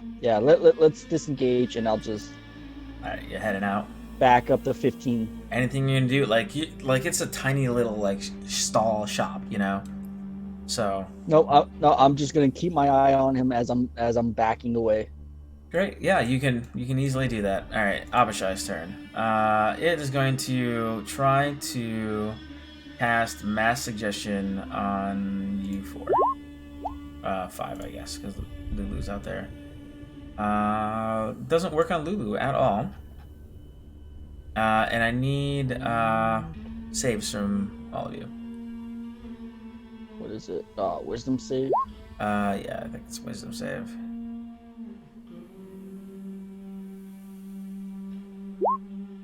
Yeah. And I guess we've got +5, right? Yeah, is this still subtle? No.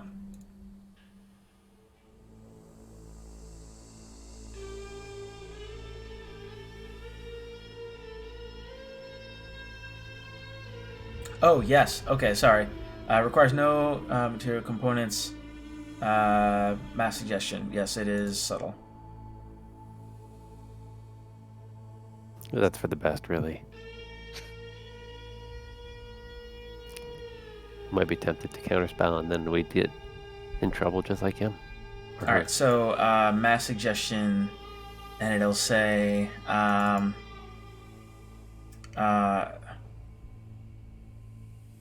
remain in my shop.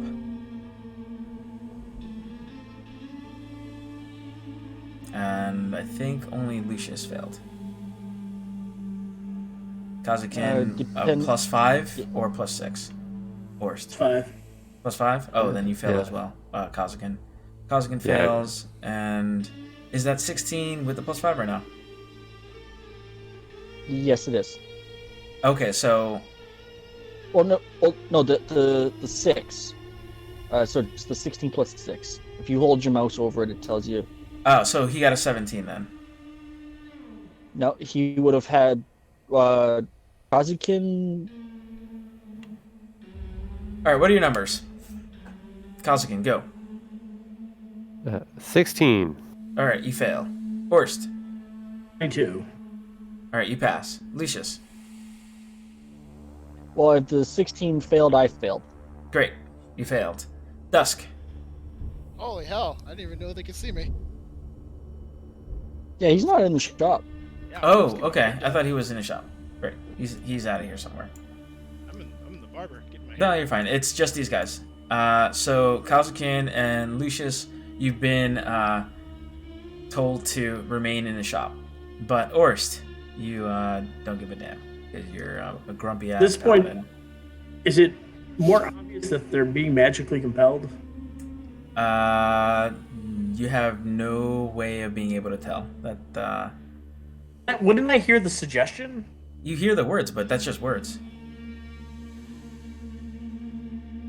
So this thing has an at-will ability for requiring no material components, and it just says, come and stay in my shop.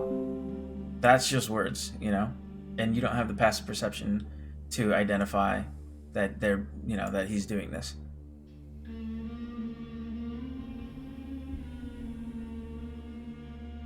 Okay. We'll leave the shop. Yes, you can leave the shop.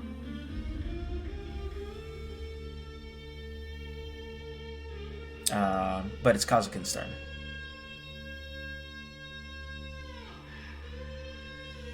All right. The only thing he said to do was stay in the shop. So I'm going to shout out, help, I'm being oppressed. Come see the violence inherent in the system. Oh my god.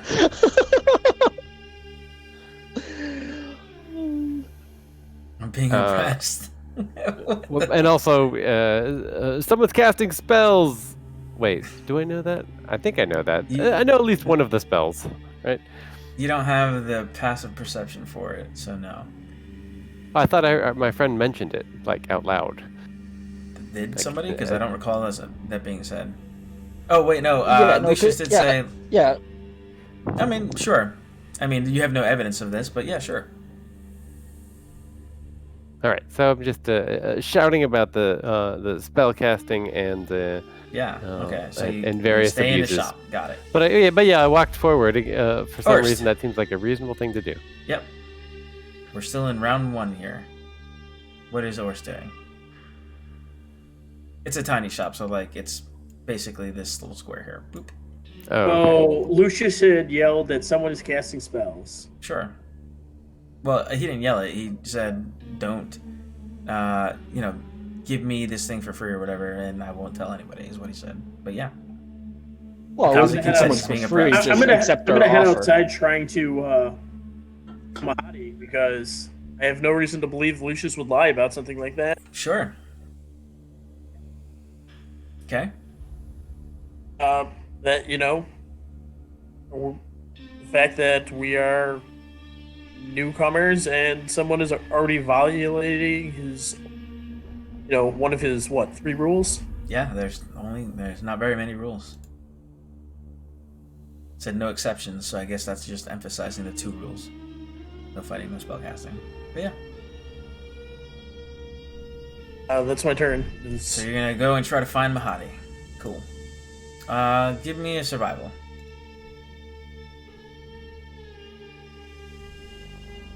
And in the meantime, Lucius, you failed, so you gotta come in. What else are you doing?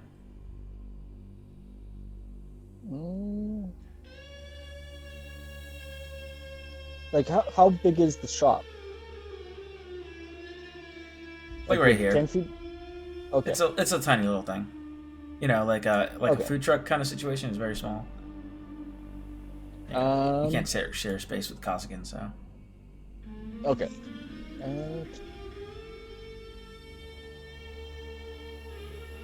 So I can't leave the shop.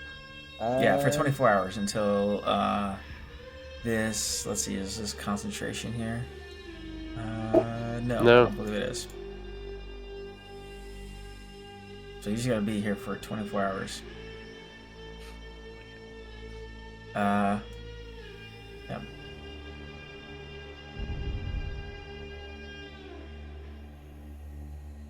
What do I want to do?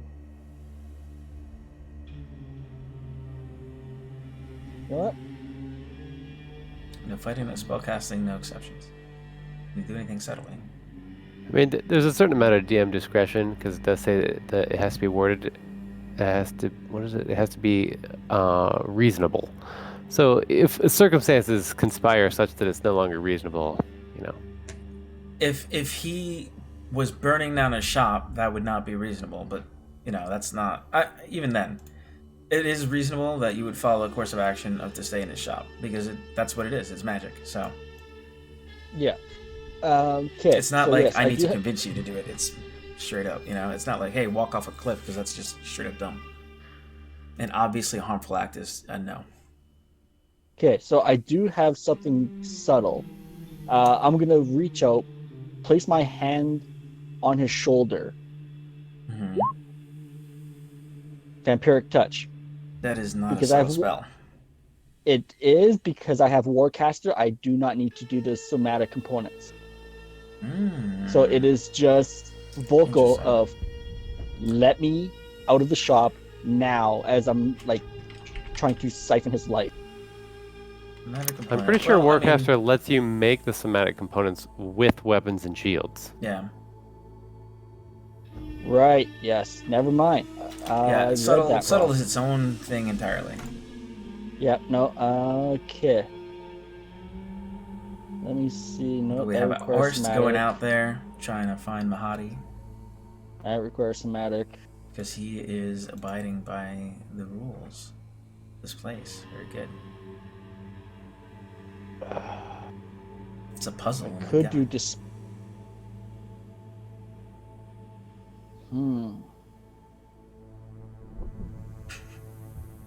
Mass suggestion. You're in there. Now it's up to you what you want to do.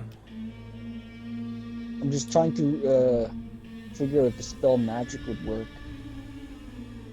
Is that fighting or spellcasting? Yeah, but yeah, no, it's not subtle either. I have to find some kind of way to challenge you tier 3 jerks. Okay, so... Yep, no, this brain fuckery works. is where I'm at right now. That's about perfect.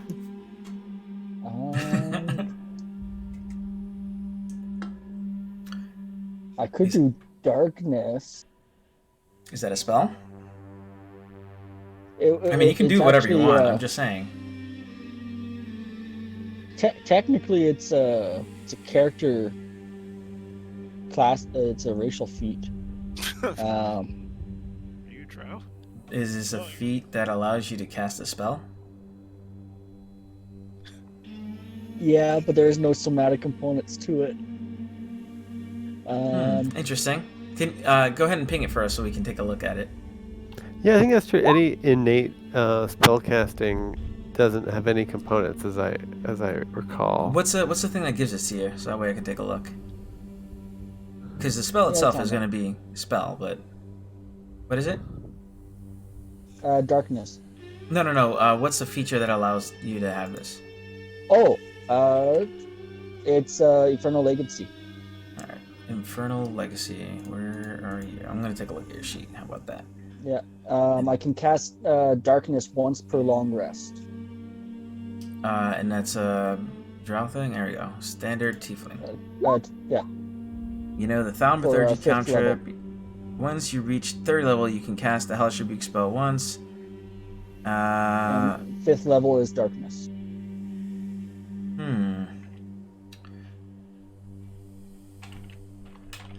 Sure. We'll go ahead and say. I could also do Dissonant Whispers, since that's just vocal. We'll say that's cool. We'll go with it as a racial thing. That yeah, you can cast darkness. Why not? Kind of that's just what I'm make the using. darkness. Yeah, kind of just use the darkness as like a, almost like a homing beacon of, hey, there's spells being cast here. Let's see. I mean, sure, like right outside the door, it's dark now and nobody can see in. That sort of thing. Yeah. Sure. So, do you want to be enveloped in the darkness or no? Well, I can't leave the shop, so. Right, but I mean, do you want this to be outside and not be inside, or both? No, it would be inside because I can only 60 feet. Yeah, no, it'd be inside. It would be like right at the doorway, so it spreads out and in of the shop. Okay, so you are covered in, is what you're telling me. Yeah. Okay. Cool. And since Kazu can see in magical darkness, that helps. All right. Cool. You make a darkness thing there, and this thing hisses at you as you mess with its perception. Oh, wait a second. And it says, as it hisses in draconic. Can't hide from me. As it, let's see. It will cast Confusion. Yeah, I didn't get to cast that yet, so yes. Confusion. Each creature in a 10-foot radius. So that'll be Kazukin and Lucius. You two would be... well, I mean, if Orst is in there too. Yeah, he'd cast it at this location. So he'd try to get you three in it. At this point, Dusk, you kind of see like a spot of blackness out there. Alright, you pass Lucius. Kazukin.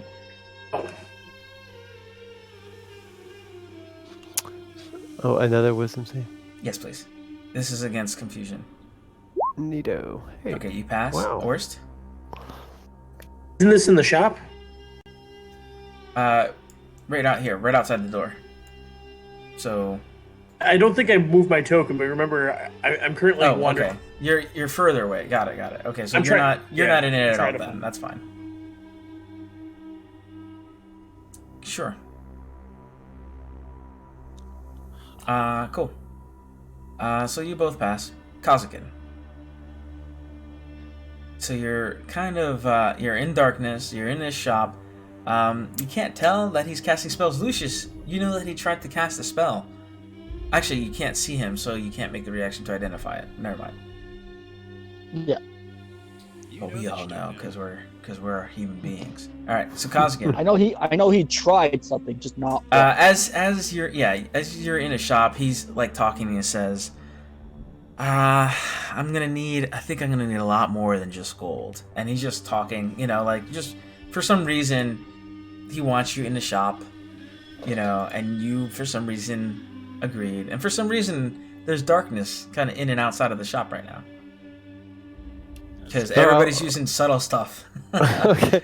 I'll say, oh god, I think the shopkeeper cast darkness. Help! What is going on? So, okay. But also, what is it you want, man?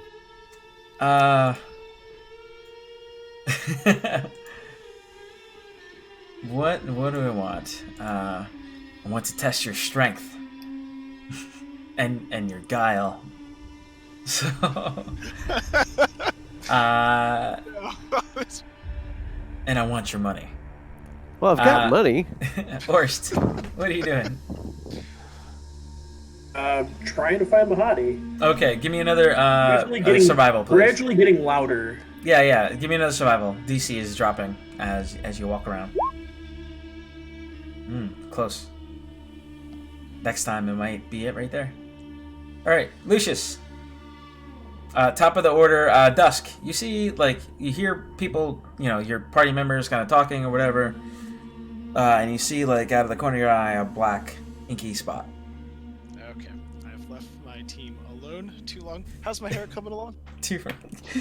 What's it look like? Tell me what your hair looks like. Oh my god, okay. Since I have Pompadour. Pompadour, no! It looks like Egon now. Egon Spencer or whatever.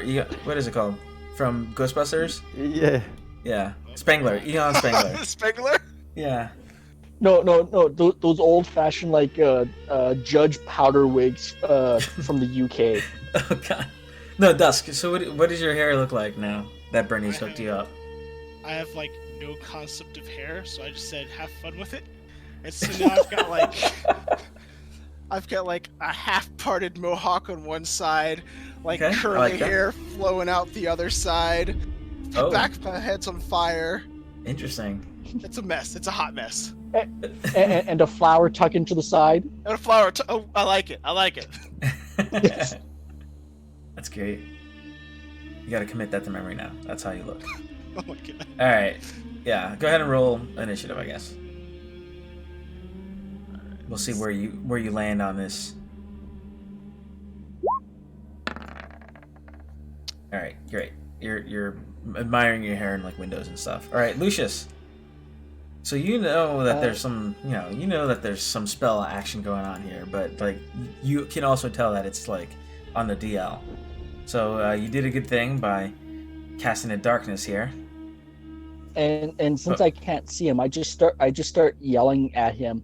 Just wait till Mahadi gets a hold of you, and see what's happening here. You're not gonna survive an hour. Are you casting It's a spell? all vocal. Yep, it's all vocal. Yeah, but it's still not. It's not an innate thing. This is definitely a spell. The other one, we gave it to you because it was a an actual subtle spell.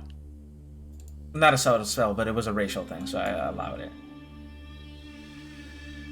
Damn it! I can't use this as a. No, I can. Oh, wait a second. It's laced with subtle enchantments. Enchantment. Sure, I'll take it. I'll accept it. Oh my god. Sure, why not? Yeah. Okay. Cool. I like it. All right. So, cool. Yeah. No. Why not?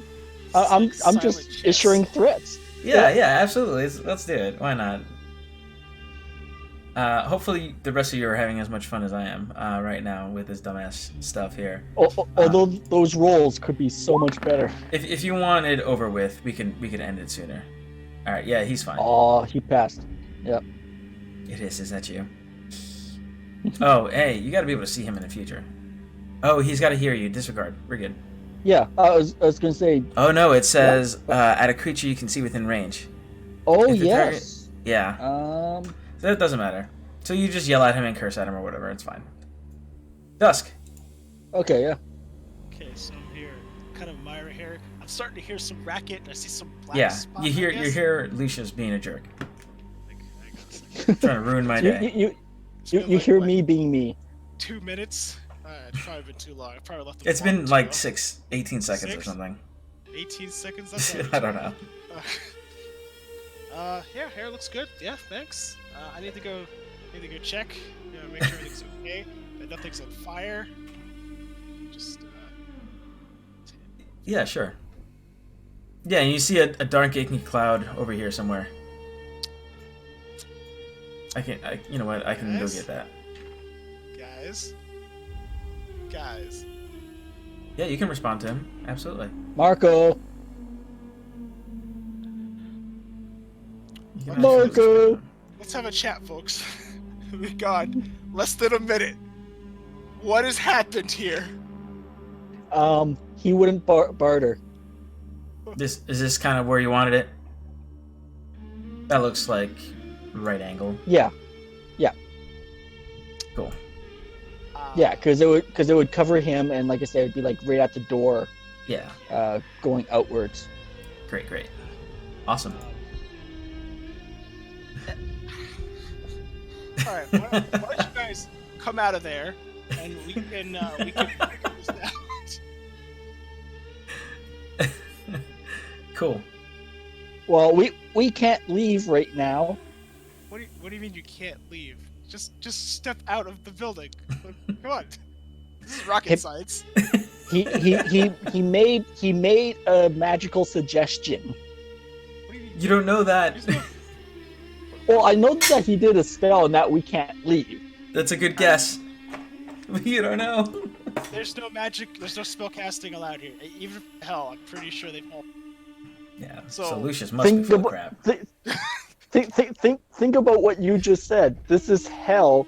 They do not follow rules. All right. It's almost so Or's turn, and Ors is doing a very sensible thing. All right. Who's here? Who's missing? Orst went to go find Mahadi. It's just me and Kazukin with the shopkeeper.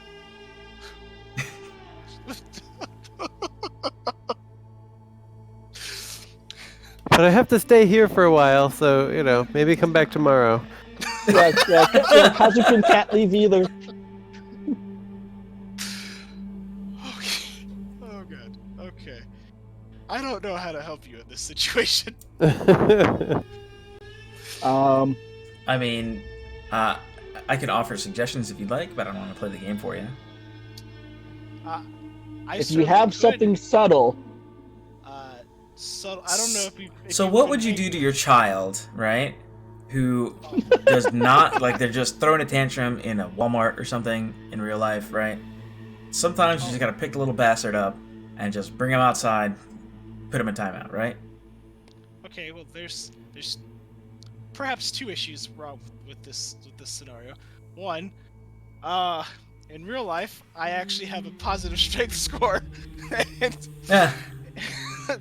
and here, actually, wait, darkness, but I can't see you. Yeah, but you can still grapple. No, goodness no. And you know where they are because of voices, right? So. Well, the problem is, actually, okay, I'm gonna try this. We're gonna see how this plays out. Sure. I'm gonna. The darkness, I can't see out of it, correct? You can't see in it or through it. You can't see in. Because you're on the outside. Yeah, so you shouldn't be able to see Kazakin or Lucy, but you know that they're over there because you can hear them. Got that part. Okay. I look around. Is there anyone who's staring at me in vicinity?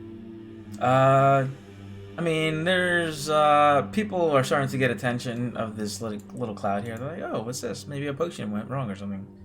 Interesting. What's all the yelling about? It's only been 12 or 18 seconds or whatever, so. All the talking we've been doing is, we should probably cut it down. Big B's hand. Is that a spell? Yes. Do you want to do this? No. Okay. Just looking at my options. It's so hard not to cast spells. It's very hard. It's kind of my. It's interesting because spells are fun. It's not like an anti-magic field, right? It's an interesting puzzle, I think. Anyway. It is. Okay. So yeah. Dusk, what are you doing, bud? We got Orst. He's waiting. He's been waiting forever for his turn.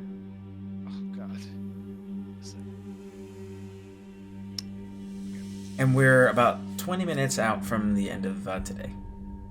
All right, so you're in darkness, and it's dark, and you can't see anything. Darkness. I'm going to. Kazakin can see just fine. That sounds like what a warlock could do, but we don't have any of those in this party.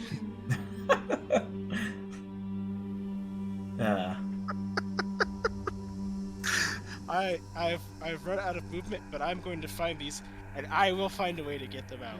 Sure. You could that. I mean, you could probably get up to Kazakin, I'd say. Sure, why not? That was just kind of like a rough estimate of where I threw you. That's all. Okay. All right. We're gonna try something. I'm only gonna try this once. All right. I should throw Lulu in here too. Want to grab him? Okay. He can automatically fail if he'd wish, which is fine. Because you're just giving him a hug. He doesn't know that you're taking him out yet. More grabbing around the scruff of the neck, and we're just pulling. Okay. I gotta treat my children. We're going. Sure. Have a conversation. Sure. Just grab him by the ear and pull him. Just start pulling.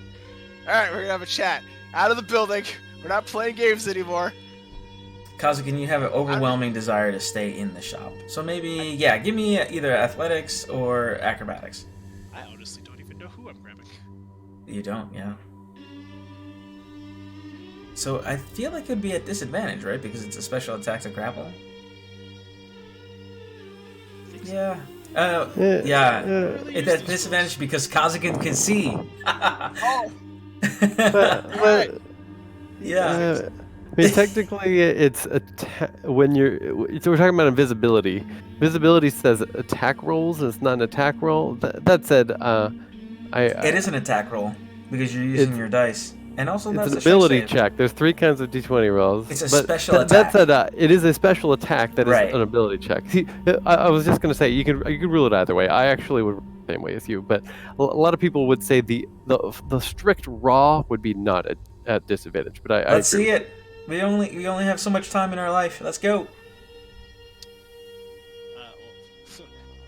Why does it just be a 6? That 19 is the highest strength roll you're ever gonna see from me in this campaign, and it's gone. Yeah. Oh well, good try. Good try.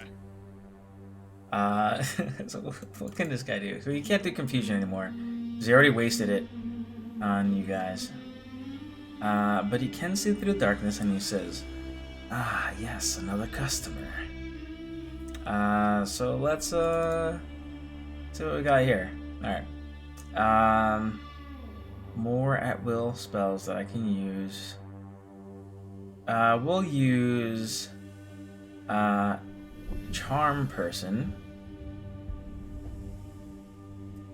and we'll see how it goes. The wizard, he would like to try to charm you. Dusk. Wisdom save, please. I can't see him, can I? You can't see him, but I don't think it matters. He can see you, for sure, because he can see through magical darkness.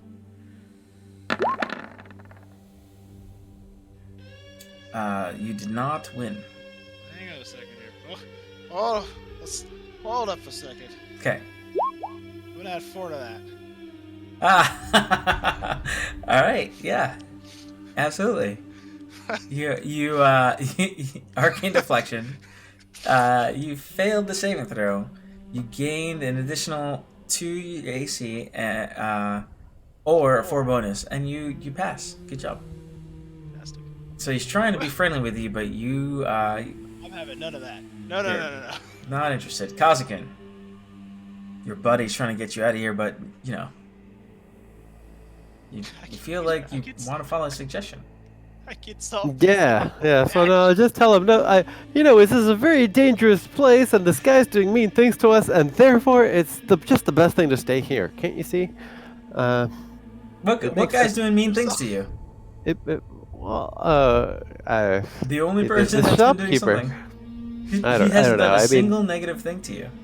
I know that my mind was trying to resist something, and I failed to resist it.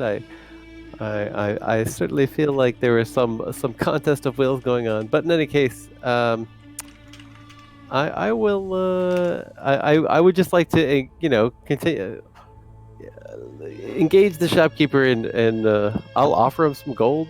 See if we can. Money solves all my problems.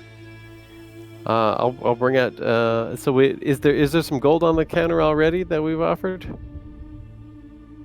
Lucius has tried to give him gold, but he's been trying to, or he's it been was a rejecting she. it. So there. Yeah. So what was his offer? Did he go down to 4,000? He did. No. Or Alright, she I'll did. offer. She did. No, I offered. I know you were firm at 2,000. 2 and a silver coin, but I think it was too generous. I'm going to offer 4,000 gold. I'll put 4,000 gold on the counter. And they're gonna say, it was just a trick to try to lure you in while I did my work. Oh, well, that's not very nice at all. I'll take the money back. That's my turn. It was a trap the whole time. It is one of those alien things. All right, Orst, go ahead and give me a survival check. Now this time you need a 13 or better. Oh my god. It's been going down. I did 17, 15, 13. Orsa's patience is going down too. Orst hasn't gotten to do anything this whole time. You know what? You've been yelling. There's like darkness and stuff. I'll say you have advantage. And what is the what was the wording again? No fighting, no spell casting, no exceptions. Alright, so I'd like to do something to kind of encourage people. You do have advantage on the survival roll, is what I'm saying. So roll that one more time. Because there's a lot of crap. Oh my god.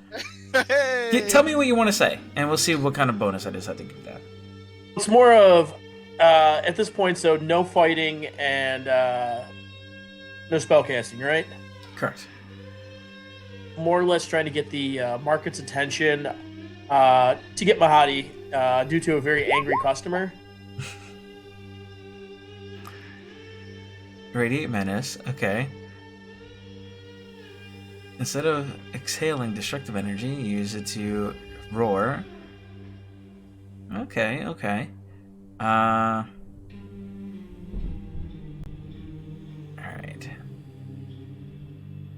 Okay, yeah. That's a feat. Classify as an attack or a spell. Sure, sure. I like where this is going.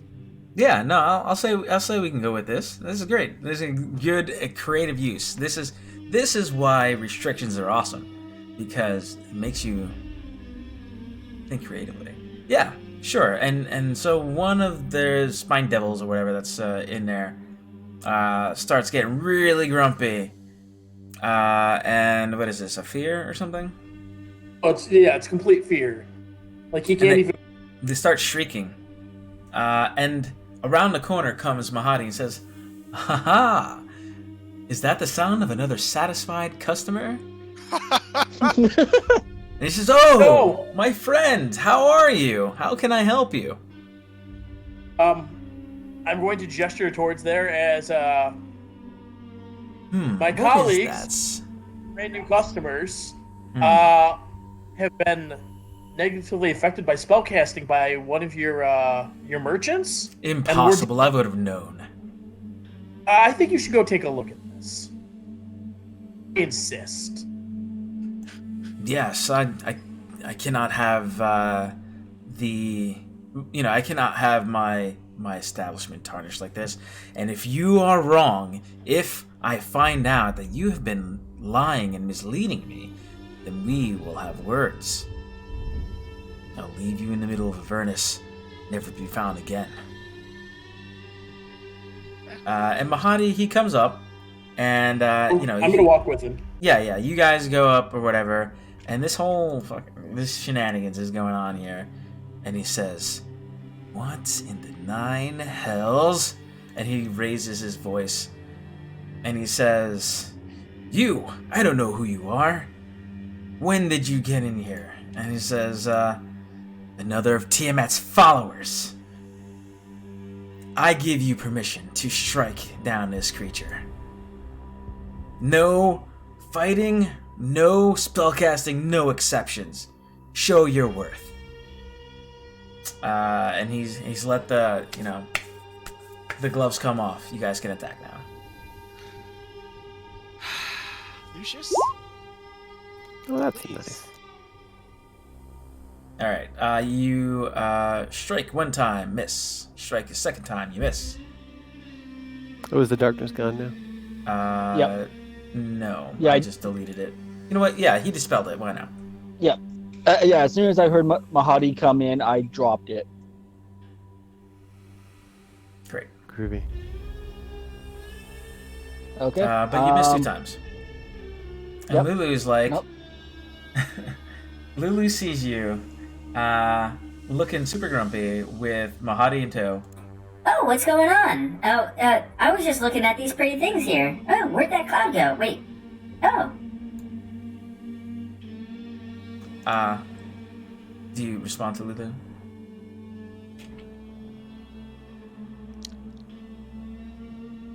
Don't worry about it. She sees Orst here, so... Oh, never mind. Oh, yeah. Orst? Yes? What's going on? You should go wait outside. Okay, are you sure? I want to help. Like All a right, fairy Dusk. creature. What is... Now that I can see, what does this creature look like? It looks like a dragonish humanoid type dealy bob. It's an Abishai. You might have seen them in one of your mini books. I have seen many books. Okay. Wait. Is this it? Oh. Okay. So I'll use my Wait, there's 2? No. I'm just trying to mess with this one while you guys fight with that one. Oh shoot! Actually, have to be real careful with this. I'm going to point my staff at it and webs. Okay. I'm going to launch out from the ground to try to hold it down, and I'm going to 20 yeah. Okay. angle Deck this. save. Yes, my I friends. have advantage. Waha! Are you? Oh, and it fell anyway. Great. Unfortunate. Hmm. Whew, made me a little nervous there. Alright. All right. It's restrained. Huzzah. Quite pleased with this. Okay. So that's my action. Just no bonus actions. Your time on this planet is coming to an end. Okay. Land? And it hisses. As it, let's see what spells. And now it might as well just go all out. And it's going to, as it's restrained, it's going to try to cast Fear. Yeah. Bam. Oh, you son of a gun. Oh, wait a second. I see him, right? You see him, but you do not have a passive perception of 19. Close to the group since I went back with Mahadi. Yeah, sure. Go ahead, put yourself.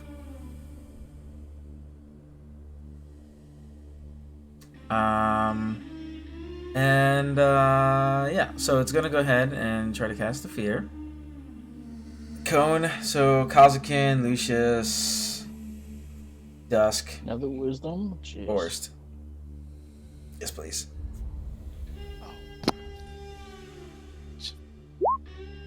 Okay, cool, cool. Lucius, you're feared.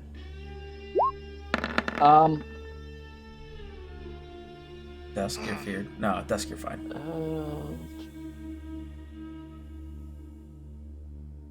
These are all within the aura. Yes, that's why Dusk is fine. And Koskin.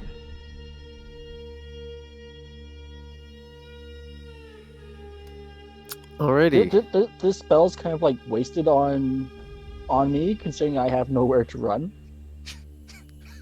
I don't care. There's still other effects, but maybe not. Koskin? I'm sorry. Yeah, I'm just gonna swing at him, right? And no reason not to. You have to roll for the fear. Oh, sorry. Fear. Yes. My favorite saving throw. Wow, these have been going really well. Okay, yeah, you're good. -1. Oh god, yeah. So yeah, there's that. It hisses at you guys. Kazakin's your turn. Alrighty. So I'll activate Tides of Chaos to. I'm curious, Lucius. What is the worst fear that you're seeing? Oh my god. Wait, hold on. I gotta hear Lucius's fear before this thing gets hurt a lot. Yeah. You know what? I have no idea what he would fear, considering he takes everything mostly head on. Well, I don't know. A boring desk job. That's your fear, I guess. Ooh. Yeah. Oh, did we lose Orst? All right here. Oh, okay. Lost you in roll 20 then, but you're good. So 29 plus 9 slashing, so 38 slashing. Yes, and then an Eldritch crit smite, another 56 force, total of 94 damage. And he's prone. And there's no save or anything against that. Correct. Okay. The creature looks bloodied. Wow. Tough. Alright. I'll keep swinging. Saying, shame on you for being so mean. Okay. I guess I'll do it again. You're legally obligated, so. Oh, not as much as the first one. So this one's only 81. Alright, it looks critically injured. Alright, and bonus action. Oh, sure. Go ahead. But wait, there's more. Alright, For you 29. hit, and you kill it. I will do non-lethal damage. Because everyone deserves a second chance. No, not Tiamat. No. not for what this person put us through, and we've been given the head by by Mahadi. And this way we can also get the gold. Nope, yep, This don't way do it. we Don't can kill also. him. Don't kill him. So, someone else can. I mean, someone else can finish him off. But Kazakin is being merciful. This way we can also get the golden heart too.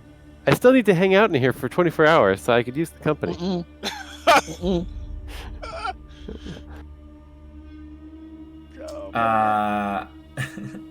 Lucius, I have a way around that one.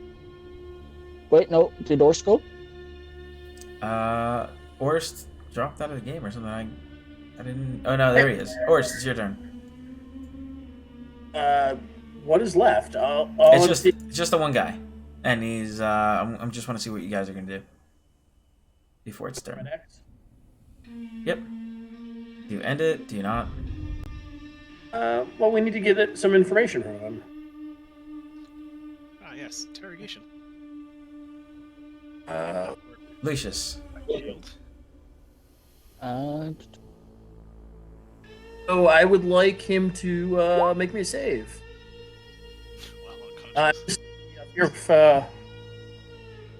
It's unconscious, so I'm gonna put fear.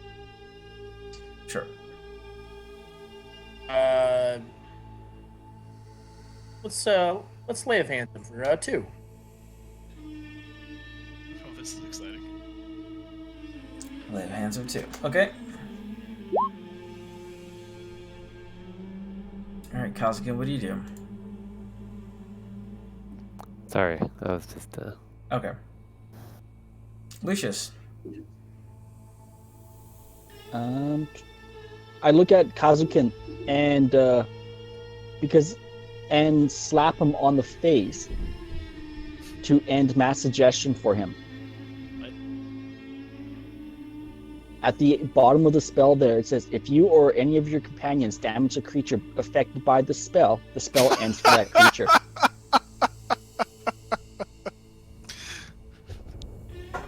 Alright, great. So we're gonna wrap this up as it kills itself by swallowing its tongue or whatever. But before it swallows its tongue, you will get the information you're asking for. I really don't feel like dealing with this creature. Or we'll say Mahadi kills it or whatever.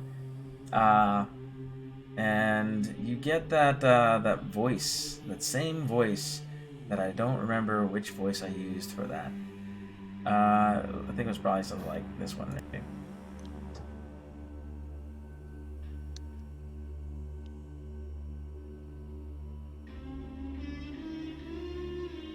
You have both great strength and sufficient guile, but you must grow stronger still before the heart will reveal its secrets to you. Oh, we're on the right track. Yeah. Far so good. And the heart there, the human heart, is still there. And Mahadi's outside, I'll say. I don't know. I don't know who wants to claim to kill this thing. If you wanted to have it kill itself, that's fine. But it is 12 my time. And past 4 hours. Lucius will just put the heart. Lucius will just put the heart in the bag of holding there. And Mahadi will go to you, Orst, and he says, "Thank you very much for telling me about this disgusting creature setting up shop in my place. I suppose that even Mahadi's magnificent wandering emporium has its issues from time to time. You've done me a great service. You asked for a favor. You wanted an appointment for some hack. I can do this for you. Wonderful. Go to her and tell her that it is done. The great Mahadi will ensure she gets the greatest of treatment." Okay. It'll take an extra day since I can't leave this. What's the issue? You can't leave this? Yeah, I can't leave. I can't leave. He grab you and pull you out. Yeah, you've been dispelled. That's fine. He fixed it now that he knew what was going on there. Magic has been dispelled. You're fine. Okay. Nope, I know what I'm preparing the next time I get a long rest. Yeah, no, I had to reread that mass suggestion. I noticed 3 at the bottom. It said if any creature that's affected. Yes, dispelling and metaphor kills. So do we think that the voice might be Tiamat?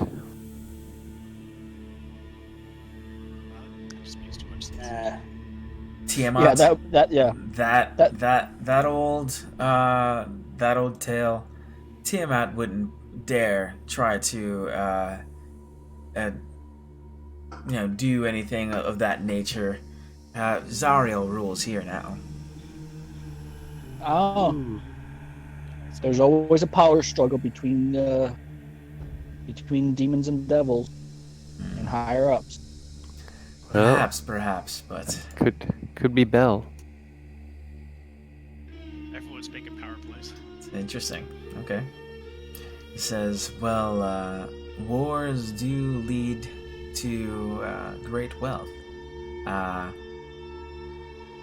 So long as there's a need, I will be here to fulfill it. But in the future, they need to know to stay the hell out of my, to not, fight in my wandering emporium. I have a reputation to maintain. This is a place of comfort and safety.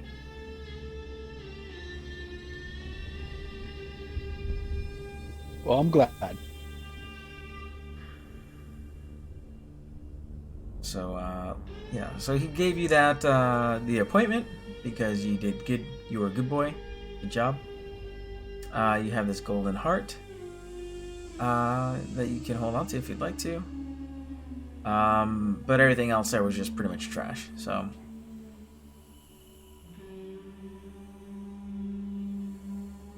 It was not, like, actual merchandise. It's good. But yeah, you get offered the opportunity to, head back, go get your vehicle. It should be all fixed up by now. You already went to the barber. He's got a beautiful head of hair now. Dust does. It's gorgeous. I've never seen anything like it. I'm one of a kind, baby. There's the notary / delivery place. If you wanted to send a message to someplace, check on the Lucky Liar or whatever. Only costs Wait, a single soul coin. where can these messages be sent to? They can be sent over long distances. Let's see. And it just says, yeah, that's all it says, over long distances. So I think they can go out to, all over. What's the price on it? Soul coins. A single soul coin for parcel deliveries weighing 5 pounds or less. Larger ones require 2, up to 50 pounds. Notary pricing. Notary services, single soul coin.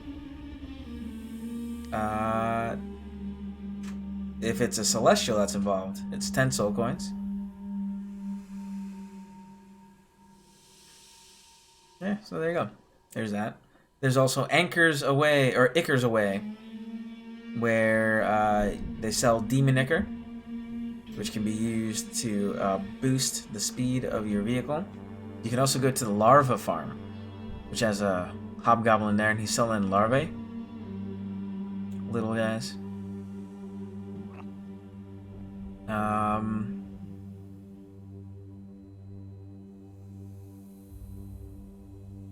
That sort of thing. He also says that, if you got a minute, maybe you'd like a side deal for you.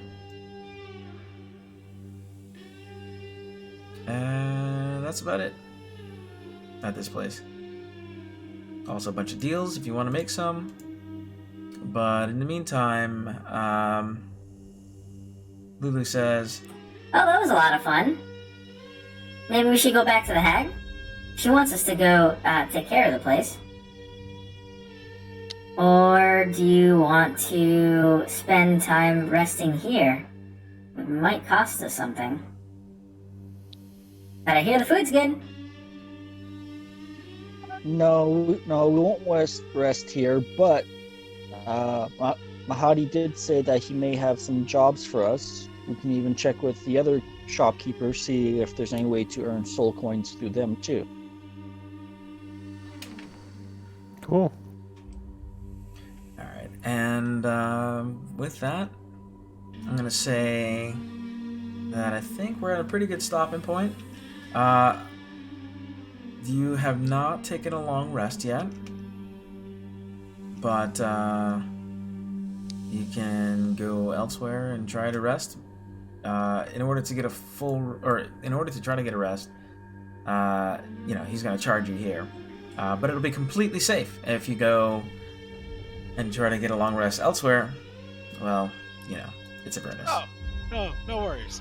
All we have to do, folks, is step outside, I'll pop up the tiny hut, and we're fine. Nothing could go wrong. Nothing can go wrong. Yeah, They let's can't do get it. in. They can wait for us when we come out, but that's a whole different Well, no, because we can always head back to the forge, because that's where our vehicle is, and we can always take a rest in there. Sure. I mean, you can't sleep there. It's a work environment. It's a safety hazard. Their insurance won't allow for it. So, Considering what we've already been through, I highly doubt that matters. He amends the sign. No fighting, no magic, no OSHA violations. no OSHA. Yeah, but I mean, they have the place. This is the place to rest for sure. Quite obviously. Oh. Yeah. See here sounds nice, but I don't know if we can afford it, guys. Might be able to. Well, what if we bartered a favor to someone, and then maybe we'd be able to stay if we're on the payroll. Last time you guys bartered. Well, that's why I was saying we talked to Mahadi, because he was saying that he may have a job for us to earn some soul coins, because we need those to run the vehicle too. Or even he's gonna go ahead and say that you did a good job for him here. He'll let you take your long rest here.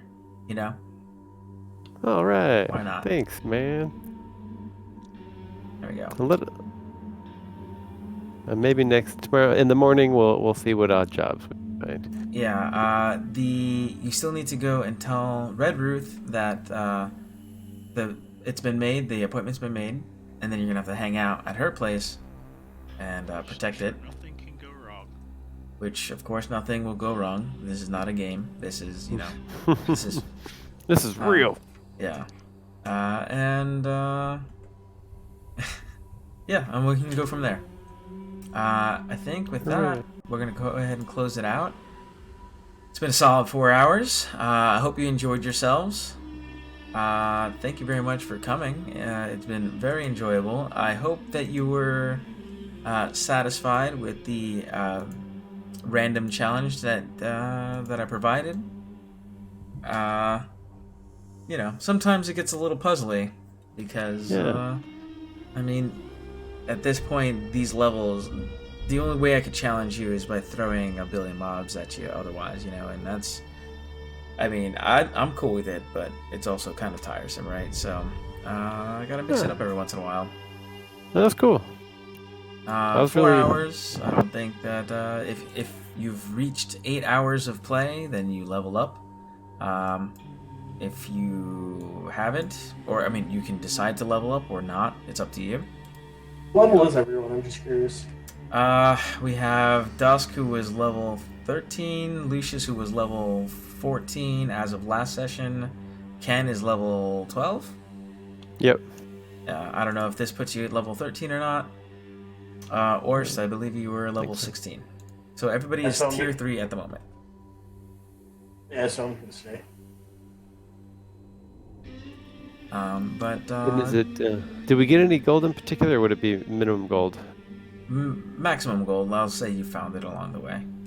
You did good doing stuff. So I will we 9 rated the times out of shopkeep. 10 give you maximum gold for these adventures. Unless for some reason there's a reason not to. Nice. You did exploring. You did a bunch of stuff. You participated in RP. you did everything I could have ever asked out of players to go do, right? So why would I hurt your gold earnings? So yeah. If you want me to like specifically like say you found a little treasure chest here or whatever with like X amount of gold, we can do that. But I was imagining maybe we could liquidate some of this evil shop's merchandise. Sure. He takes possession of like all the random knickknacks and cracks, things here, and Mahadi, gives you some gold for your efforts, along with like letting you hang out for a while. There you go. Paid by Mahadi, not in soul coins. Yeah. All right. So we'll pick back up here and leaving Mahadi's location in a solid 7 days. Well, 6 days and what, like 20 hours. There you go. Cool. Thank you so much, everybody, for playing, for hanging out, and I'm gonna hang out in chat. But other than that, man, I'll be the same. See you later. Yeah, definitely. All right, good game.